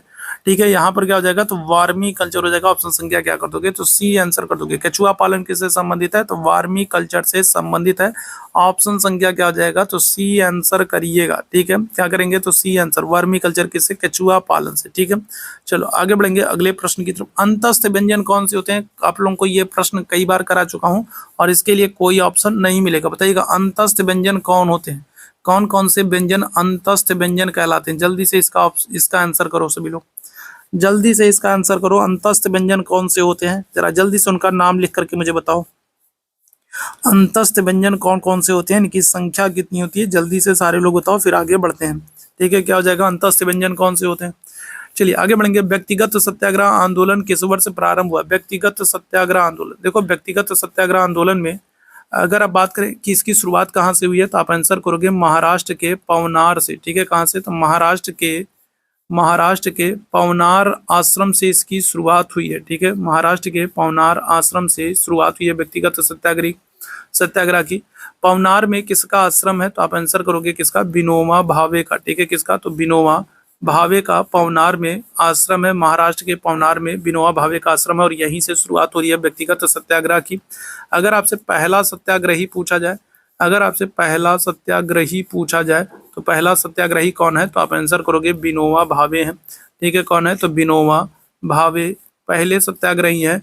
और दूसरा अगर आपसे पूछा जाए कि दूसरे सत्याग्रही कौन है, तो आप आंसर करोगे जवाहरलाल नेहरू दूसरे सत्याग्रही हैं। पहले सत्याग्रही विनोबा भावे हैं और दूसरे सत्याग्रही कौन है, तो जवाहरलाल नेहरू हैं। और व्यक्तिगत सत्याग्रह की शुरुआत हो रही है 17 अक्टूबर 1940 को। ठीक है, कब, तो 17 अक्टूबर 1940 को। आंसर क्या कर दोगे, ऑप्शन संख्या बी हो जाएगा। ठीक है, क्या हो जाएगा, ऑप्शन संख्या बी हो जाएगा। ठीक है, आगे बढ़िएगा। किस में भाववाचक संज्ञा नहीं है, बताइएगा क्या हो जाएगा, तो किस में भाववाचक संज्ञा नहीं है, अस्तित्व में, बेईमान में, थकावट में, हरियाली में, बताइएगा क्या हो जाएगा, तो किस में भाववाचक संज्ञा नहीं है, क्या आंसर करिएंगे। किस में भाववाचक संज्ञा नहीं है, तो अस्तित्व में नहीं है, बेईमान में नहीं है, थकावट में नहीं है, या फिर हरियाली में नहीं है, बताइएगा क्या हो जाएगा, किस में भाववाचक संज्ञा नहीं है, क्या आंसर करेंगे। तो आंसर कर दोगे आप लोग ऑप्शन संख्या बी, बेईमान। बेईमान जो है ये भाववाचक संज्ञा नहीं बल्कि ये क्या है, तो ये विशेषण है। ठीक है, क्या है, तो ये विशेषण है। बेईमान क्या है, तो ये विशेषण है, तो ये भाववाचक संज्ञा नहीं होगा। ऑप्शन संख्या क्या कर दोगे, तो बी आंसर कर दोगे। ठीक है, क्या कर दोगे, तो बी आंसर कर दोगे। ठीक है, चलिए आगे बढ़ेंगे अगले प्रश्न की तरफ। अगले प्रश्न का आंसर करेंगे ब्रिक्स। ब्रिक्स की 2024 में बैठक कहाँ हुई है, बताइएगा। तो ब्रिक्स में अगर हम लोग बात करें तो ब्रिक्स की 2024 में बैठक कहाँ पर हुई है, रूस में, ब्राजील में, चीन में, दक्षिण अफ्रीका में, क्या आंसर करिएगा। ब्रिक्स की 2024 में बैठक कहाँ पर हुई है, क्या आंसर करोगे, तो रूस में, ब्राजील में, चीन में, अफ्रीका में, दक्षिण अफ्रीका में, क्या आंसर करिएगा। आंसर कर दोगे आप लोग रूस में। पहले कहाँ पर, पहले ये ब्राजील में होने वाली थी लेकिन ब्राजील ने मना कर दिया, तो फिर क्या हो जाएगा, तो फिर इसका आयोजन रूस में किया गया 2024 में। ठीक है, याद रखिएगा BRICS। ठीक है, याद रखेंगे। पहली बैठक जो है अगर हम लोग बात करेंगे तो ब्रिक्स की जो पहली बैठक है वो 2009 में हुई थी। ठीक है, कब हुई थी, तो ब्रिक्स की जो पहली बैठक है वो 2009 में हुई थी। ठीक है, आगे बढ़ेंगे। गुणवाचक विशेषण नहीं है, बताइएगा क्या हो जाएगा, तो कौन सा गुणवाचक विशेषण नहीं आपसे पूछ रहा, बताइएगा क्या हो जाएगा। चलिए बताइएगा क्या हो जाएगा, तो अगर हम लोग बात करेंगे कौन सा गुणवाचक विशेषण नहीं है, क्या आंसर करोगे, तो बहुत, नरम, ईमानदार, सुगंधित, क्या हो जाएगा, कौन सा गुणवाचक विशेषण नहीं है, क्या आंसर करोगे। तो आंसर आप लोग आंसर कर दोगे ऑप्शन संख्या ए, बहुत जो है ये गुणवाचक विशेषण नहीं है। तो ये क्या है, तो ये प्रविशेषण है। ठीक है, क्या है, तो ये प्रविशेषण है। ठीक है, क्या है, तो ये प्रविशेषण है। याद रखिएगा बहुत जो है, बहुत जो है ये क्या हो जाएगा, विशेषण नहीं है। ठीक है, याद रखिएगा। ठीक है, क्या है, तो ये जो है विशेषण नहीं है, ये प्रविशेषण है। ठीक है, ये विशेषण की विशेषता बता रहा है। ठीक है, याद रखेंगे, ऑप्शन संख्या ए आंसर करेंगे, बहुत। ठीक, चलो आगे बढ़ेंगे। मॉन्ट्रियल प्रोटोकॉल किस वर्ष हुआ था, बताइएगा। मॉन्ट्रियल प्रोटोकॉल, देखो मॉन्ट्रियल प्रोटोकॉल जो है तो इसका आयोजन जो है वो ओजोन परत की सुरक्षा के उद्देश्य से किया गया था। ठीक है, किसकी, तो ओजोन परत की सुरक्षा के लिए जो है, ओजोन परत की सुरक्षा को बढ़ाने के लिए या उसके प्रति जागरूकता फैलाने के लिए मॉन्ट्रियल प्रोटोकॉल का आयोजन किया गया था। ठीक है, ओजोन परत की सुरक्षा को ध्यान में रखते हुए, ओजोन परत की सुरक्षा को ध्यान में रखते हुए मॉन्ट्रियल प्रोटोकॉल का आयोजन किया गया। कब हुआ था, यही आप लोगों को बताना है। आपसे अगर क्योटो प्रोटोकॉल पूछ ले, ठीक है, क्या कर ले, अगर आपसे क्योटो प्रोटोकॉल पूछ ले, क्योटो प्रोटोकॉल पूछ ले, तो आप आंसर क्या करोगे, आप आंसर करोगे 1997 में। ठीक है, अगर आपसे क्या कर ले, अगर आपसे पूछ ले, आपसे क्या कर ले, अगर आपसे स्टॉकहोम सम्मेलन पूछ ले, ठीक है, स्टॉकहोम सम्मेलन कब हुआ, तब आप आंसर क्या करोगे, तो स्टॉकहोम सम्मेलन जो है ये 1972 में हुआ। ठीक है, अगर आपसे पूछ ले पहला पृथ्वी सम्मेलन, ठीक है, पहला पृथ्वी सम्मेलन कब हुआ, ठीक है, पहला पृथ्वी सम्मेलन कब हुआ, तो आंसर क्या करोगे, तो आप आंसर करोगे 1992 में पहला पृथ्वी सम्मेलन हुआ। ठीक है, मॉन्ट्रियल प्रोटोकॉल कब हुआ, आंसर करोगे 1987 में। ठीक है, कहां पर, तो ऑप्शन संख्या क्या करोगे, तो बी आंसर कर दोगे 1987 में। ठीक है, किसी भी अपने मित्र की उन्नति पर ना करो, बताइएगा, तो रिक्त स्थान पर कौन सा शब्द आएगा, किसी, कभी भी अपने मित्र की उन्नति पर क्या ना करो, वैराग्य ना करो, ये तो होगा नहीं, अहंकार ना करो, द्वेष ना करो, ईर्ष्या ना करो, तो क्या हो जाएगा, तो कभी भी अपने मित्र की उन्नति पर ईर्ष्या ना करो। ऑप्शन संख्या क्या हो जाएगा? तो ऑप्शन संख्या डी आंसर करेंगे। कभी भी अपने मित्र की उन्नति पर ईर्ष्या ना करो। ऑप्शन संख्या क्या हो जाएगा? डी आंसर कर दोगे। ठीक है। लेब्राडोर की धारा किस प्रकार की धारा है? लेब्राडोर की अगर हम लोग बात करेंगे तो ये किस महासागर में चलती है? तो ये उत्तरी अटलांटिक महासागर में चलती है। ठीक है। कहाँ पर? तो ये उत्तरी अटलांटिक महासागर में चलती है लेब्राडोर की धारा। और ये किस प्रकार की धारा है? गर्म है, ठंडी है, दोनों है, या फिर निश्चित नहीं है? तो क्या हो जाएगा? तो लेब्राडोर की धारा जो है ये उत्तरी अटलांटिक, देखो उत्तरी अटलांटिक महासागर में अगर हम लोग बात करें कई सारी धाराएं चलती हैं। जैसे एक चलती है गल्फ स्ट्रीम चलती है। ठीक है। एक जो है वो गल्फ स्ट्रीम धारा चलती है। ठीक है। इसी तरीके से अगर हम लोग बात करेंगे तो एक लेब्राडोर चलती है। ठीक है। कौन सी? तो अगर हम लोग बात करें तो एक धारा जो है वो आपकी लेब्राडोर चलती है। ठीक है। लेब्राडोर चलती है। एक धारा कनारी की धारा चलती है। ठीक है। कौन सी? तो कनारी की धारा चलती है। ठीक है। इसके अलावा अगर हम लोग बात करें अलास्का की धारा चलती है। ठीक है। कौन सी? अलास्का की धारा चलती है। तो अलास्का की धारा, गल्फ स्ट्रीम की धारा, ये सब कैसी हैं? तो ये सब गर्म है। और लेब्राडोर की धारा, कनारी की धारा, ये सब कैसी है? तो ये सब ठंडी धारा है। ठीक है। कैसी? ठंडी। तो ऑप्शन संख्या क्या आ जाएगा? बी आंसर कर दोगे। ये सभी की सभी उत्तरी अटलांटिक महासागर की धारा है। जब मीरा पढ़ती है तो मोहन सोता है, रचना के आधार पर यह किस प्रकार का वाक्य बताएगा? तो जब मीरा पढ़ती है तो मोहन सोता है, तो ये रचना के आधार पर किस प्रकार का वाक्य होगा? जब मीरा पढ़ती है तो मोहन सोता है, रचना के आधार पर यह किस प्रकार का वाक्य है? मिश्र है, सरल है, आज्ञावाचक है, संयुक्त है? क्या हो जाएगा? जब मीरा पढ़ती है तो मोहन सोता है, तो ये क्या हो जाएगा? किस प्रकार का? मिश्र है, सरल है, आज्ञावाचक है, या संयुक्त है? आंसर क्या कर दोगे? चलिए जल्दी से सारे लोग आंसर कर देंगे। तो ये क्या हो जाएगा? तो ये क्या हो जाएगा? तो ये मिश्र वाक्य। ठीक है। क्या हो जाएगा? तो अगर हम लोग बात करें ऑप्शन संख्या क्या कर दोगे? तो ऑप्शन संख्या, चलो बहुत अच्छे। ठीक है। तो क्या आंसर कर दोगे? तो ऑप्शन संख्या आप लोग ए ऑप्शन कर दोगे। क्या हो जाएगा? ऑप्शन संख्या ए आंसर कर दोगे। मिश्र वाक्य है। ठीक है। चलिए आगे बढ़ेंगे। और ठीक है, आखिरी प्रश्न, और ये आप लोगों के लिए, ठीक है, आपके लिए ये प्रश्न है और इसका आंसर आप लोग कमेंट बॉक्स में देंगे। धर्मावलंबी शब्द का संधि विच्छेद बताना है। ठीक है। तो इसका संधि विच्छेद बताना है और कौन सी संधि होगी, तो इसका आंसर आप लोगों को मुझे कमेंट बॉक्स में बताना है। और कमेंट बॉक्स में आपको ये भी बताना है कि आज का सेशन कैसा लगा। सेशन पसंद आया हो तो सेशन को लाइक कीजिएगा, सेशन को शेयर कीजिएगा, चैनल पर पहली बार होंगे तो सब्सक्राइब कीजिएगा। चैट बॉक्स में आपको टेलीग्राम का लिंक दिख रहा होगा, टेलीग्राम चैनल से नहीं जुड़े होंगे तो जरूर जुड़ जाइएगा। डेली 8 बजे हम लोग ये क्लास करते हैं, आपके एग्जाम के लिए काफी इंपॉर्टेंट होती है, तो इसको मिस ना किया कीजिए। चलिए अभी के लिए बस इतना ही करेंगे। थैंक यू सो मच आप सभी मेरे भाई बहनों को मेरे साथ जुड़ने के लिए। गुड नाइट, शुभ रात्रि।